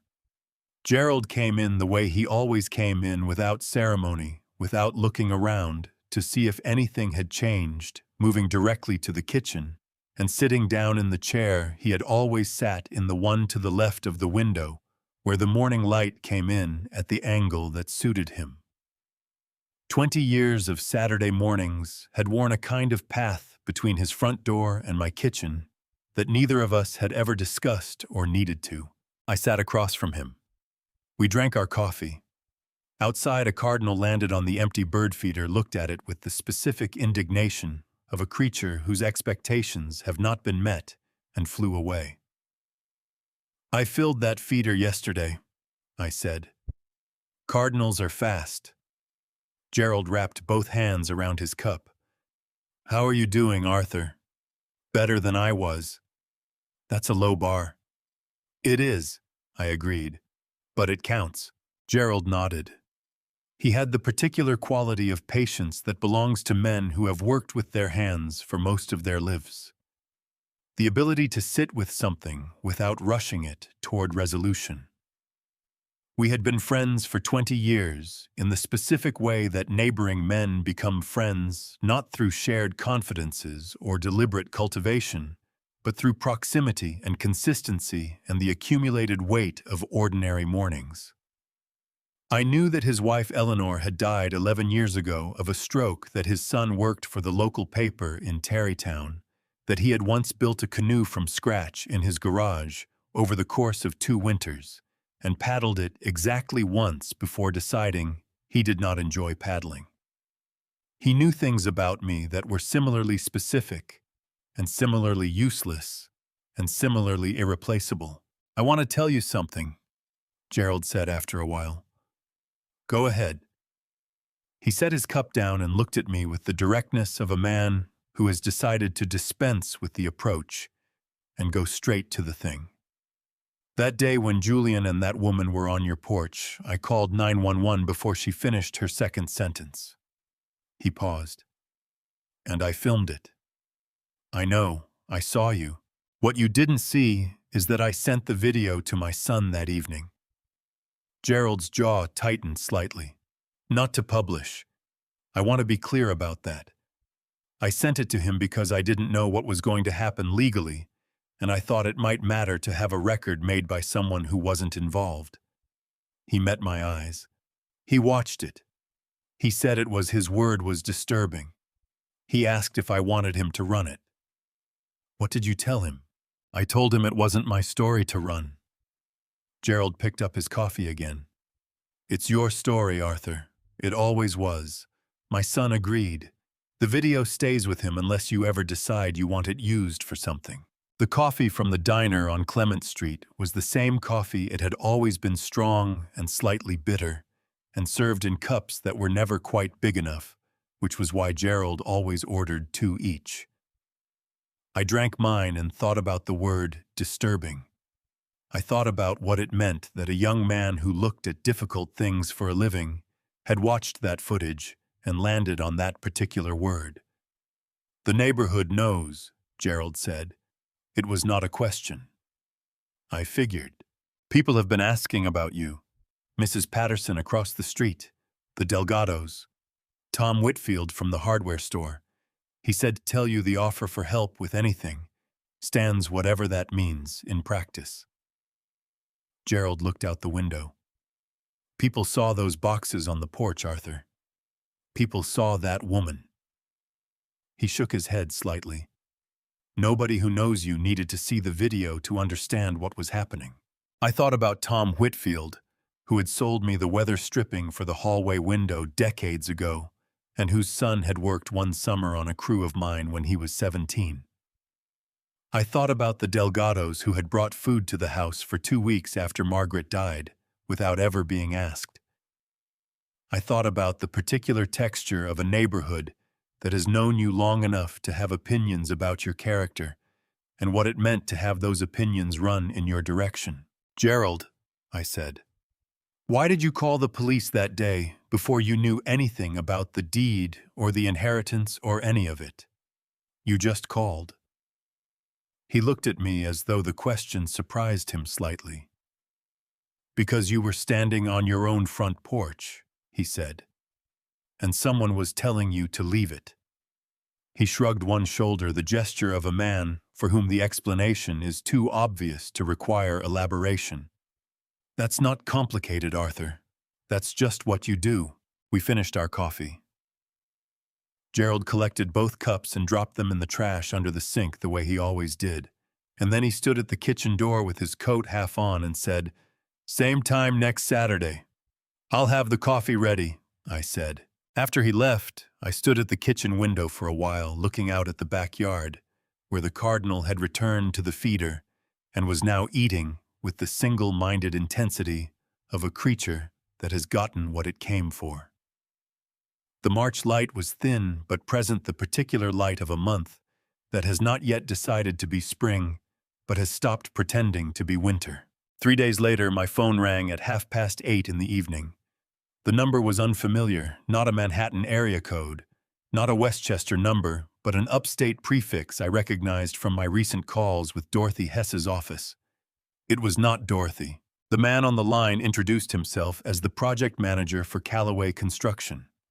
His name was Frank Delray, and he spoke with the careful neutrality of someone who was not certain whether the call he was making was appropriate, but had decided the situation required it anyway. "Mr. Callaway," he said, "I apologize for calling at this hour. I'm reaching out because we've been trying to reach the new ownership of the Callaway Stone Quarry in Delaware County for the past 2 weeks, and we haven't been able to get a response through the usual channels." A pause. "Our company has a government contract with a materials specification that requires a particular grade of granite. Delaware County origin specific crystalline density. It's written into the contract by the Army Corps of Engineers. The quarry in Delaware County is the only certified source in the Northeast that produces it." Another pause, longer this time, carrying the specific weight of a man who is about to say something he does not want to say. "Mr. Callaway, if we don't secure a supply agreement in the next 30 days, we are looking at a contract penalty that would effectively end our ability to operate." I stood in my kitchen with the phone against my ear and said nothing for a moment. Frank Delray did not know who he was talking to. He did not know that the new owner of the Callaway Stone Quarry was the father of the man who signed his paychecks. He was simply a project manager doing his job, trying to save a company he worked for, making calls at 8:30 on a weekday evening, because the situation had reached the point where regular hours were no longer sufficient. "I'll look into it," I said. "Thank you for calling, Mr. Delray." After I hung up, I set the phone down on the counter and stood in the kitchen for a long time. The thing about water finding its level, I thought, is that it does not always look the way you expect it to. Before I reveal the shocking truth that changes this entire confrontation, write 99 in the comments right now to show me you are still here. And please note, the upcoming part contains some fictionalized elements and may not be entirely factual. If you do not wish to continue, you can turn off the video right now. Dorothy had told me 3 days in advance. She came into the office on a Wednesday morning while I was reviewing a supply contract with one of the firm's longer-standing clients, set a printed email on the desk in front of me without comment, and stood back with her arms crossed and the expression of a woman waiting to see whether the news lands the way she expects it to. The email was from a legal representative of Callaway Construction, LLC, requesting a formal meeting with the ownership of Callaway Stone Operations regarding a potential supply agreement. The requested date was the following Friday. The tone was professional and slightly urgent in the way that professional correspondence becomes when the person writing it is under significant pressure and is trying very hard not to let that show. I read it twice. Then I set it down. "He doesn't know," Dorothy said. It was not a question. "The ownership transfer was filed under the LLC," I said. "Callaway Stone Operations, LLC. My name isn't on anything public-facing yet." I looked at the email again. He would have had to do a full Delaware County record search to find the beneficial owner, and even then it takes time to work through the layers. Dorothy nodded slowly. So he's coming in blind? Yes. She was quiet for a moment, looking at the email on the desk between us. What do you want me to do? I thought about Frank Del Rey's voice on the phone, the careful neutrality of a man trying to hold something together that was coming apart in his hands. I thought about the 42 people who worked in this quarry, whose livelihoods had nothing to do with Julian's choices or mine. I thought about the government contract, the Army Corps of Engineers specification, the 30-day window that was now closer to 2 weeks. Schedule the meeting, I said. Tell them the principal owner will be present. I picked up my pen and went back to the supply contract. And Dorothy, don't tell him. She picked up the email. Wasn't planning to, she said, and left. I spent the intervening days doing what I had been doing since February, learning the operation, walking the yard with the foreman, sitting in on production meetings, understanding what I was responsible for before making decisions about it. The quarry ran on a logic I recognized from 40 years in construction material, in product out.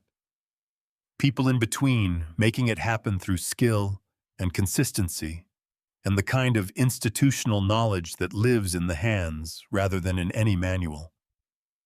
I had spent my career respecting that logic. I intended to go on respecting it. Friday arrived with the flat gray light of a May morning that had not yet decided whether to be overcast or clear.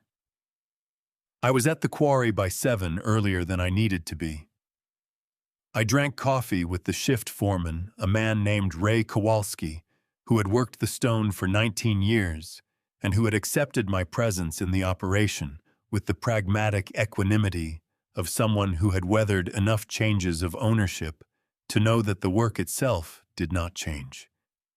We talked about the eastern extraction face which needed attention before summer, and about a piece of cutting equipment that was due for replacement. Ordinary things. I was grateful for them. At 9:45, Dorothy appeared in the doorway of the main office and said simply, "They're here."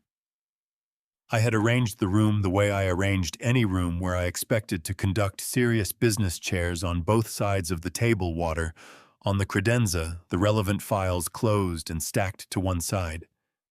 Nothing theatrical, just a working space for a working conversation. I sat at the head of the table with my back to the door. I heard them come in 2 sets of footsteps, Julian's and someone I assumed was his attorney or project manager. Dorothy's voice, brief and professional, directing them to seats. The sound of chairs being pulled back.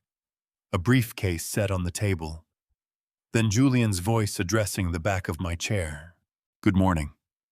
His voice had the careful, calibrated confidence of a man who had rehearsed this meeting and was determined to perform it correctly.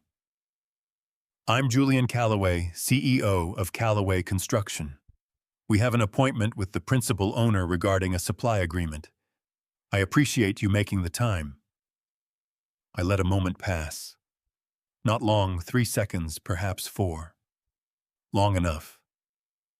Then I turned the chair around. The sound Julian made was not a word. It was the sound a person makes when the ground they were standing on reveals itself to be something other than ground. A short, involuntary intake of breath, the body registering what the mind has not yet processed. His face went through several things in rapid succession. Confusion first, the pure cognitive disruption of seeing something that does not fit the context. Then recognition, which was worse. Then something I had no word for, a kind of total stillness, as though every system in him had paused to run a calculation it had not prepared for. The man beside him. Frank Del Rey. I recognized his voice from the phone, looked between us with the alert wariness of someone who understands that the room has changed, without yet knowing how or why. "Hello, Julian," I said. The words came out the way I had intended them, level, without emphasis, the way you greet someone you see regularly. As though this were ordinary. as though I sat in this chair every Friday morning and he walked in every Friday morning, and this was simply how things were. Julian's mouth opened. He closed it. He looked at Dorothy, who had positioned herself near the door, and whose expression communicated with perfect economy that she had known exactly what was going to happen and had no comment to offer about it. "Dad," Julian said. His voice had lost all of its rehearsed quality. What was left underneath was something younger and considerably less certain. How are you, Mr. Calloway?" I said quietly. "In this room, please call me Mr. Calloway." Frank Delray set his pen down very carefully on the table in front of him.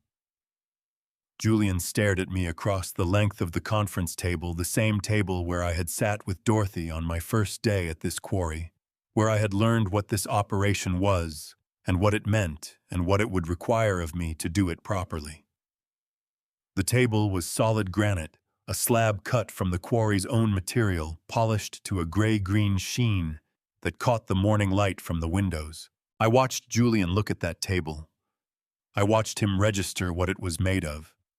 I watched something move through his face that I could not fully name, something between understanding and the particular vertigo of a man who has just seen from a great height exactly how far he has traveled from where he intended to be. "Sit down, Julian," I said. "You came a long way for this meeting. The least I can do is hear what you have to say." He sat down. The chair scraped against the floor with a sound that seemed in the silence of that room very loud. Frank Delray looked at his notes. He looked at Julian. He looked at me.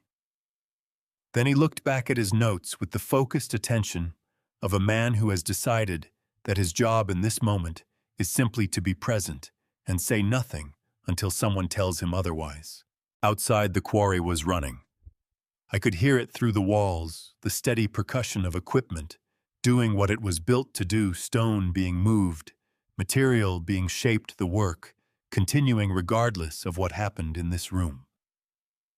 42 people going about their Friday. I folded my hands on the table and waited for my son to speak. Julian took a breath that was visible across the length of the table. He straightened in his chair.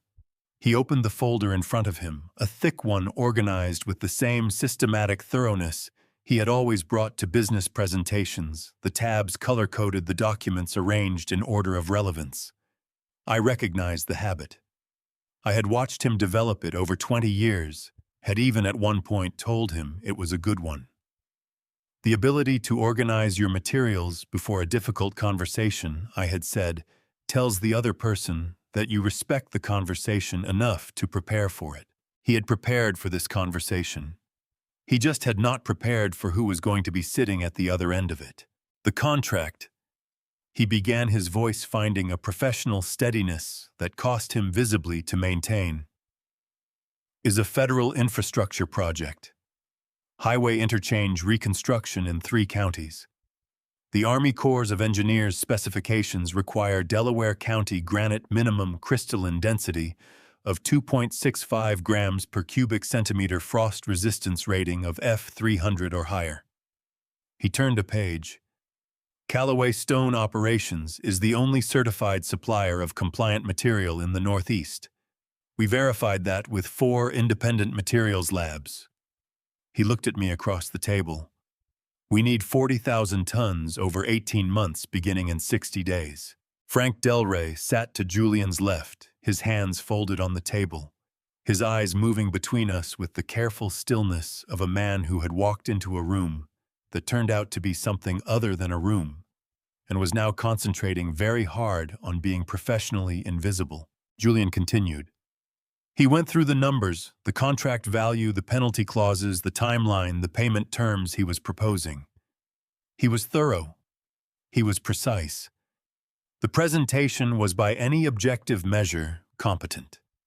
I listened to all of it without interrupting, without writing anything down, without giving him any of the signals that usually tell a person their pitch is landing. When he finished, the room was quiet for a moment. "You've done your homework," I said. "Dad," He stopped himself. Mr. Calloway, this contract is the largest in the company's history. If we lose it, if we can't fulfill the materials specification, the penalty clause alone would exceed our current operating capital. We would not survive it. His jaw tightened. I'm not asking for a favor. I'm asking for a business relationship at standard market rates. Nothing more. I looked at him for a moment. At the folder in front of him, at the careful tabs, at the hands that were very still on the table in the way that hands become still when they are working hard not to shake. Julian, I said, I want to ask you something and I'd like you to answer it honestly. He nodded. When you walked into this room 20 minutes ago and began your presentation before you knew who was sitting in this chair, what were you prepared to offer? What was the opening position? He hesitated. Standard market rate. What I said. And if the owner had pushed back? A longer hesitation. We had flexibility. How much flexibility? He looked at the table. We would have gone to 115% of market rate if necessary. We needed this contract. I see. I leaned back slightly. So the honest position was that you needed this stone badly enough to pay above market for it, but your opening offer was standard rate in the hope that the owner wouldn't know how badly you needed it. Julian said nothing. The silence was its own answer. That's not dishonest by the standards of business negotiation, I said. It is, however, consistent with a pattern I've been thinking about for several months. I kept my voice even. You tell people what you need them to believe rather than what is true. You told your bank you had personal assets backing the business when you had my house. You told Chloe the deed was hers when it was mine. You told your children that I moved away. You told your uncle's stone operation that you wanted to acquire it as a sound investment, when what you actually wanted was to control the supply chain for your construction company. I paused. And now you're telling me this is a standard business request, when what it actually is the last option you have left. Frank Del Rey had gone very still. He was looking at the surface of the granite table with the focused attention of a man who has understood that he is present at something private and is trying out of basic decency to take up as little space as possible. Julian's composure cracked along a line I could see but could not predict. His jaw moved. His eyes, which had been steady throughout the presentation, went briefly somewhere else to the window, to the door, to the floor, and then came back to my face with an expression that contained beneath the professional surface something much older and much less controlled. Dad. The word came out differently this time. Not a business title, not a correction. Just the word the way a son says it. I know I don't have the right to ask you for anything.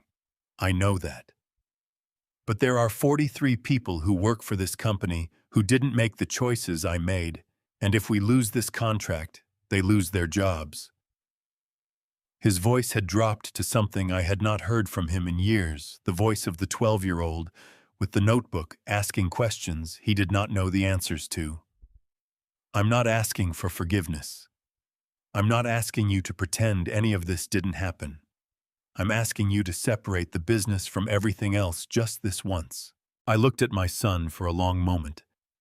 I thought about 43 employees and their families. I thought about what it meant to hold that weight in one hand and what it meant to put it down. Then I thought about something Uncle Charles had written in his letter, not one of the famous lines, not the one about money magnifying character, but a quieter sentence near the middle of the second page. One I had read and then read again and carried with me since. He had written the most loving thing you can do for someone who has built their life on the wrong foundation is not to help them hold it up. It is to let it come down so they can build something true. I reviewed the contract specifications 2 weeks ago, I said. Before this meeting was scheduled, before I knew you were the one looking for supply. I had already made a decision about allocation. I straightened the folders in front of me. Harmon Building Group submitted an inquiry in April. I've been in conversations with their materials director since then. I intend to honor that relationship. Julian stared at me. Harmon is your competitor, he said. Yes, you're giving the contract to my direct competitor. I'm honoring a prior business inquiry that came through appropriate channels. I kept my voice steady. Your inquiry came through a project manager who didn't identify the company correctly on the initial contact. By the time I understood who was asking, I had already made a commitment. That last part was not entirely true in its timing. But the decision itself was true and had been since the moment I understood what was at stake. Julian sat with that for a moment. The color had left his face in the way it leaves a face when the last possibility has closed. Frank Del Rey quietly gathered his own papers and slid them into his briefcase without being asked, the practiced gesture of a professional who understands when a meeting is over before anyone has said so. The 43 employees, Julian said quietly. You really don't, Julian. I leaned forward slightly. I did not bankrupt your company. Your choices did. The people who work for you deserve a leader who makes decisions that protect them. For 14 months, you made decisions that protected yourself. I stood. I hope the people who work for you land somewhere good. I mean that. I walked to the door and opened it. Dorothy was in the hallway, occupying herself with a clipboard, not looking toward the conference room. Dorothy, I said, would you show Mr. Calloway and Mr. Del Rey out, please? She nodded and moved toward the conference room. I walked in the other direction toward the yard, toward the sound of the equipment and the smell of cut stone and the 42 people, my 42 people now who were doing their work without knowing or needing to know what had just happened inside that building. Behind me, I heard Julian's chair push back from the granite table. I heard his footsteps. I heard the door. I did not turn around.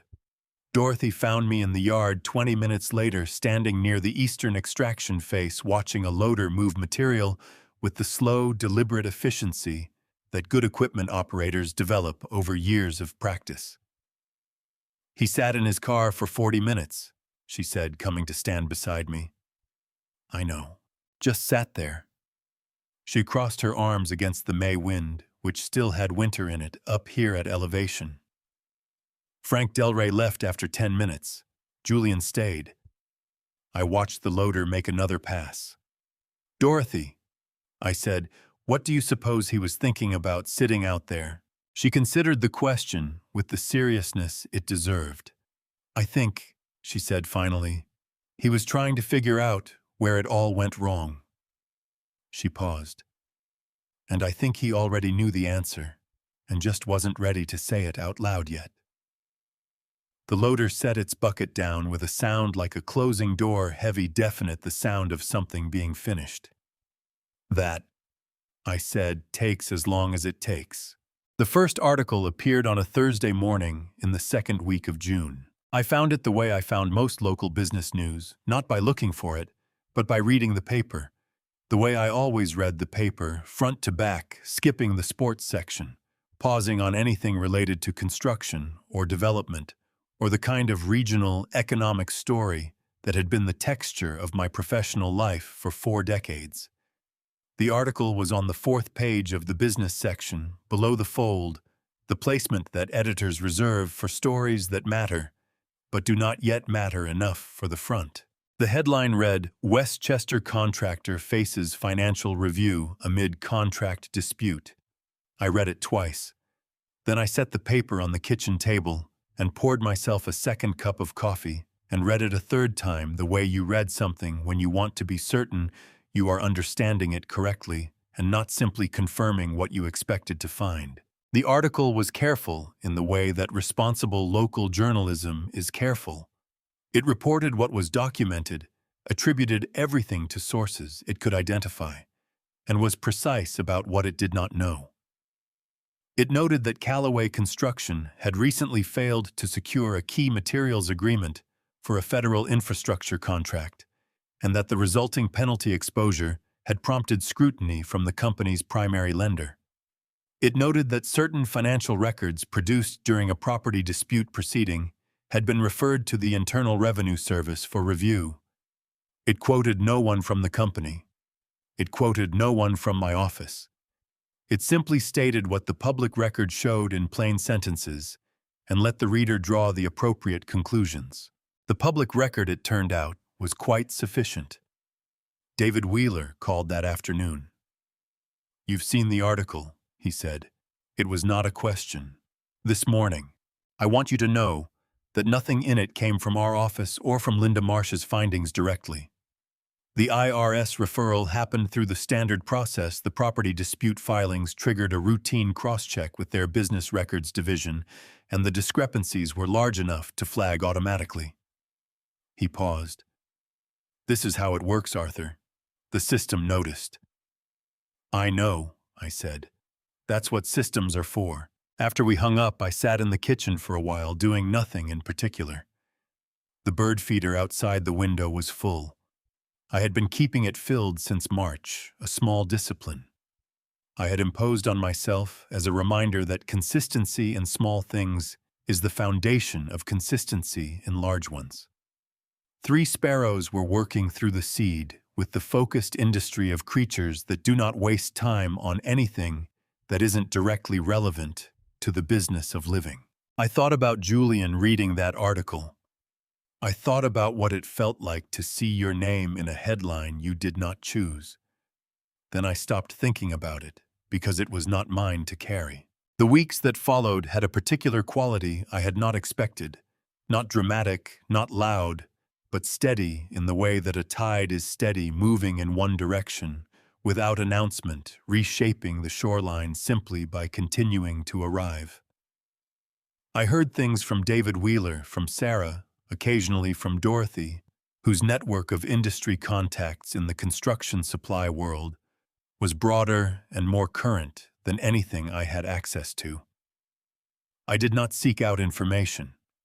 I simply received what came. The bank that held Callaway Construction's primary credit line reduced its exposure by 40% in late June. This was not reported in the newspaper, but David Wheeler heard it from a contact at the bank's commercial lending division. When a bank reduces its exposure to a client under investigation, it means the bank has done its own calculation and decided that the risk of staying fully committed exceeds the risk of the relationship damage caused by pulling back. Banks make this calculation with a speed and precision that no other institution can match. In early July, 2 of the company's largest ongoing clients, a municipal housing authority and a private developer who had worked with Julian for 8 years, quietly declined to renew their annual service agreements. Neither gave a public reason. Neither needed to. The property dispute filings were public record. The IRS referral was public record. People who write large checks for construction services read public records. Sarah called on a Saturday evening, her voice carrying the careful neutrality she used when she was about to say something she was not certain I wanted to hear. "I saw something online," she said. "A photo from a charity event in Connecticut last weekend." "Tell me." Chloe was there. A pause. "With a man named Marcus Stone.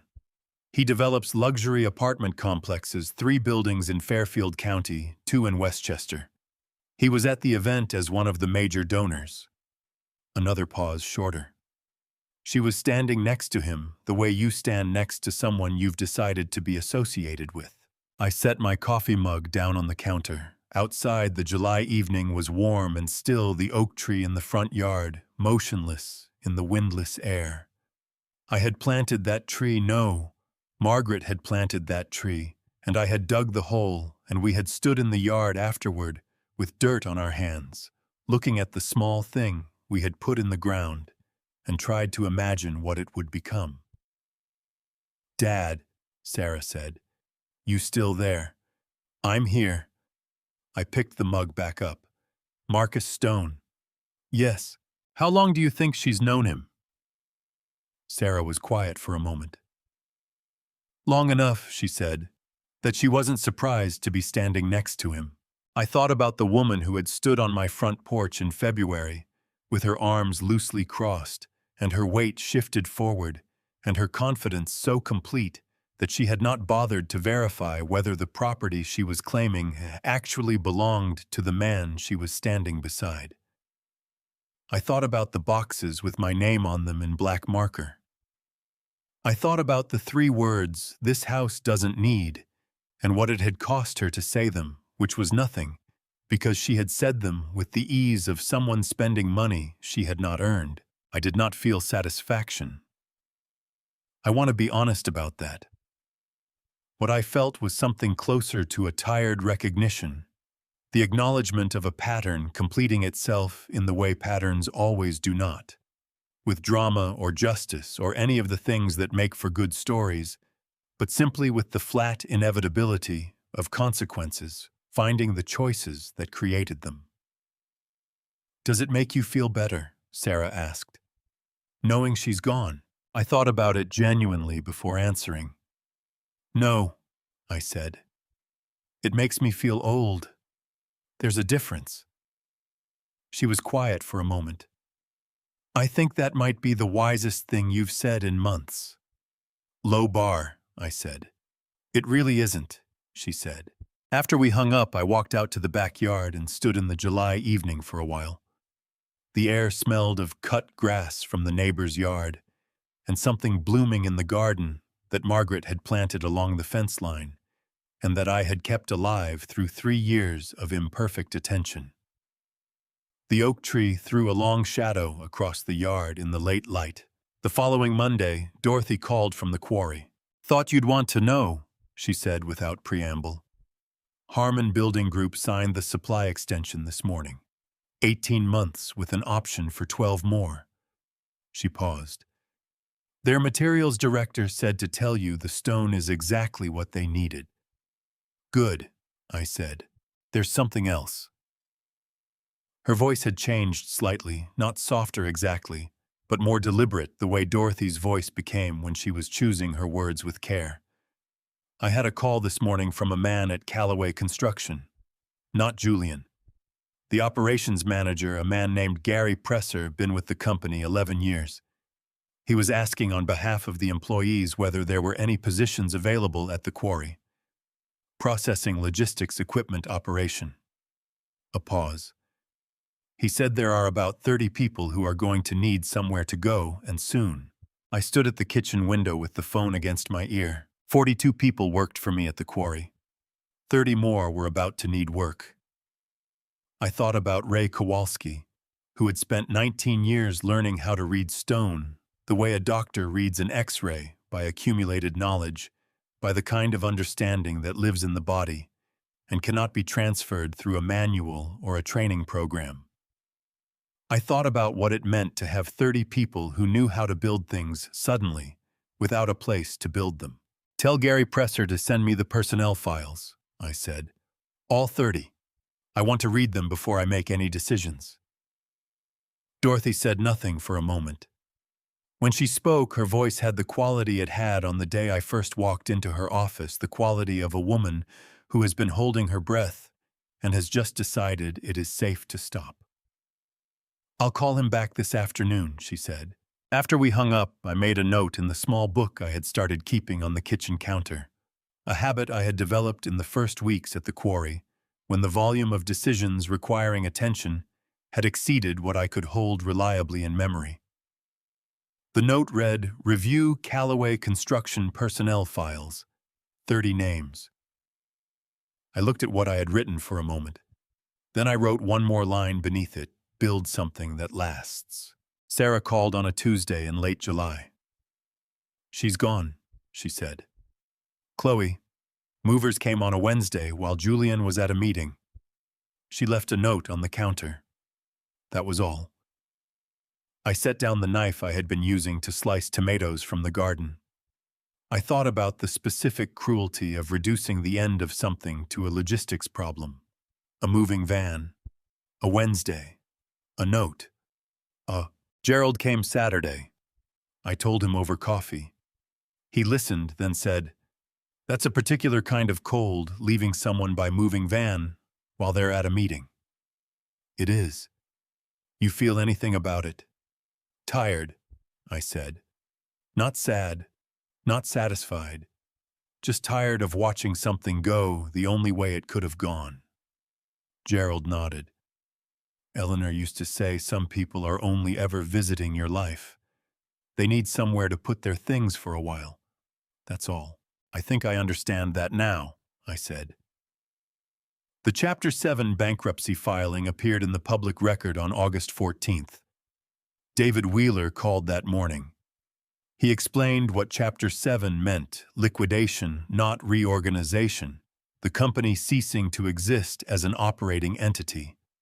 The IRS matter, he said, continued independently. Julian's personal liability was not discharged. Then his voice changed. "I want to say something outside my role as your attorney. You have not once asked me to use what we know to accelerate what's happening to your son. In 25 years, that consistency is not common. I thought you should know." "Thank you," I said. "That means something." I called him back 10 minutes later. "Is there anything I can do legally to make the bankruptcy process less difficult for Julian?" He was quiet. "Then the most useful thing a parent can do is be present for the person, while declining to interfere with the process. Those are not the same thing." I wrote that down. It was a Wednesday evening in the third week of August when I went to collect the mail and found it a small envelope between a utility bill and a gardening catalog. No stamp. Hand-delivered. The handwriting of a child trying very hard to be neat. It said Grandpa Arthur. I stood at the mailbox, holding it in both hands. Then I walked inside, sat down at the kitchen table, and opened it. 2 sheets of paper, 2 different handwritings. Tommy wrote on notebook paper, pressing hard. "No. Dear just Grandpa Arthur, direct the way 14-year-olds approach things when they are trying not to seem like they are trying." He wrote that his father had told him I moved away because I didn't want to be around them anymore. He wrote that he didn't believe it because I had stayed through every rained-out baseball game when he was little, including the one where the field flooded and we ate a completely soggy hot dog and agreed it was the worst either of us had ever eaten, but ate it anyway. He wrote that this year he hid the JV team. He thought I probably didn't know. I set the letter down. My hands were not steady. Grace wrote on pale yellow stationery with a small star drawn in the corner. Dear Grandpa Arthur, with the deer. Grace was 11 and still believed in the full form of things. She wrote that she still had the rock, that it was on her desk, that she looked at it every morning because it catches the light in a way she has never found in any other rock, and she has looked at a lot of rocks since I gave it to her. My throat closed completely. She wrote that she thought maybe something happened that wasn't my fault, that she and Tommy missed me, that they loved me and hoped I was okay. P.S. Tommy says to tell you he made the JV team. He told me to write it in case he forgot. He didn't forget, but I'm writing it anyway because I think you should hear it twice. I pressed both hands flat on the table. And then I cried, not the managed kind, but the kind that does not ask permission. 4 minutes. Then I washed my face at the sink. I called Julian. He answered on the second ring. I got letters today, I said, from Tommy and Grace. They walked to my house and put them in my mailbox. He was quiet. Saturday morning, I said. The diner on Elm Street, 8 o'clock. I'll be there, he said. I read Grace's postscript one more time. For the first time in a very long time, I smiled without it costing me anything. I arrived early. The corner booth was still ours. Julian came through the door at 2 minutes past 8. 6 months had done something to him that I had not fully anticipated. Not illness, not grief, but the specific weathering of a man who has been living inside the consequences of his own choices, without anywhere to set them down. His face had lost its confidence the way a room loses its proportions when you remove the furniture that defined them. He slid in across from me. No sport coat. No prepared version of himself. "I don't know how to start," he said. "Start with the truth," I said. He did. He told me about the house, the equity, the money, Chloe. He did not reach for explanations that made it smaller than it was. The worst part, he said, was not that he had failed to understand what he was doing. It was that he had understood completely and done it anyway because I was the person least likely to stop him. That sentence cost him something to say. I let it cost him. "What about Tommy and Grace?" I said. His eyes flinched. He told me what he had told them. He did not try to make it sound like anything other than what it was. I reached into my jacket and set the 2 letters on the table between us. He read Tommy's first, then Grace's. When he reached the postscript, his shoulders dropped in a way that had nothing to do with posture. "I forgive you," I said. "That means I am choosing not to carry this for the rest of my life. It does not mean the legal process stops. It does not mean we return to what we were." I held his eyes. "On the other side of what's coming, your children are going to need a father who made the walk. That is all I am asking you to think about." He nodded. His throat worked. "I'll call Tommy today," he said. "Grace, too." I paid. I put my hand on his shoulder one moment, and then I walked out. Through the window at my car, I could see him still in the booth reading Grace's postscript again. His lips moved slightly. I got in. I did not look back. Did. October came to Delaware County, the way it always does, without asking permission, turning everything gold overnight. Sarah had organized the picnic. She did not explain why. She simply said, "You've never celebrated anything, Dad. You should."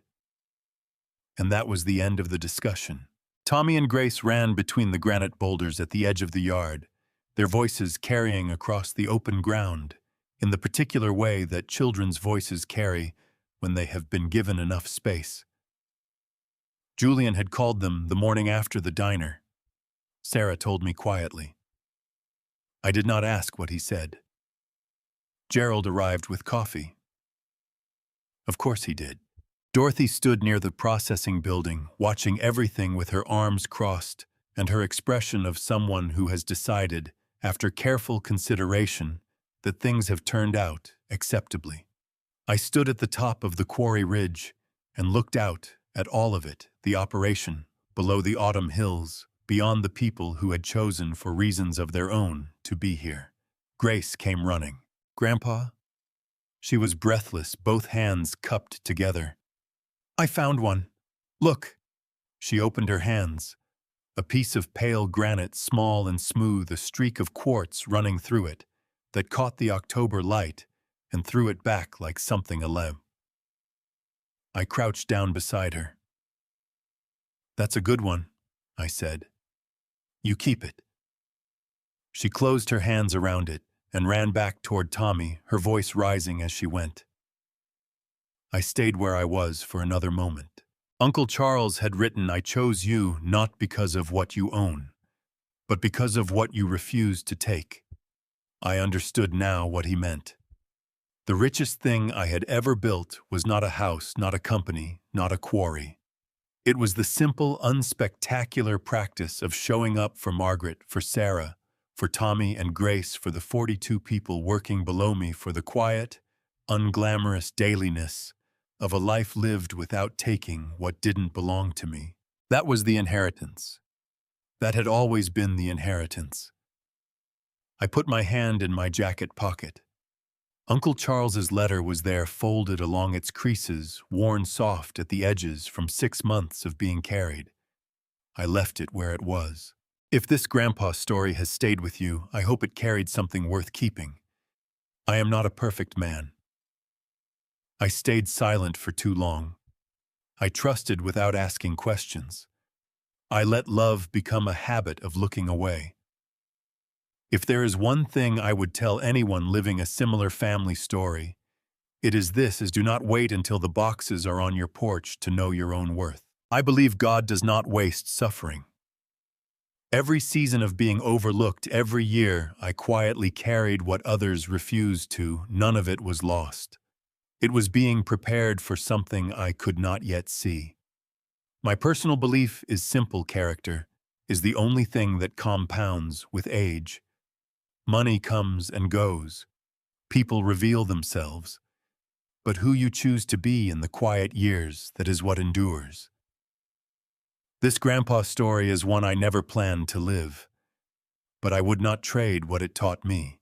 If this family story moved you in any way, leave a comment below. I read every single one. Share this with someone who needs to hear it today. And if you haven't subscribed yet, please do. There are more stories coming that I believe will matter to you. Thank you sincerely for staying until the very end of this family story and this grandpa story. It means more than I can say.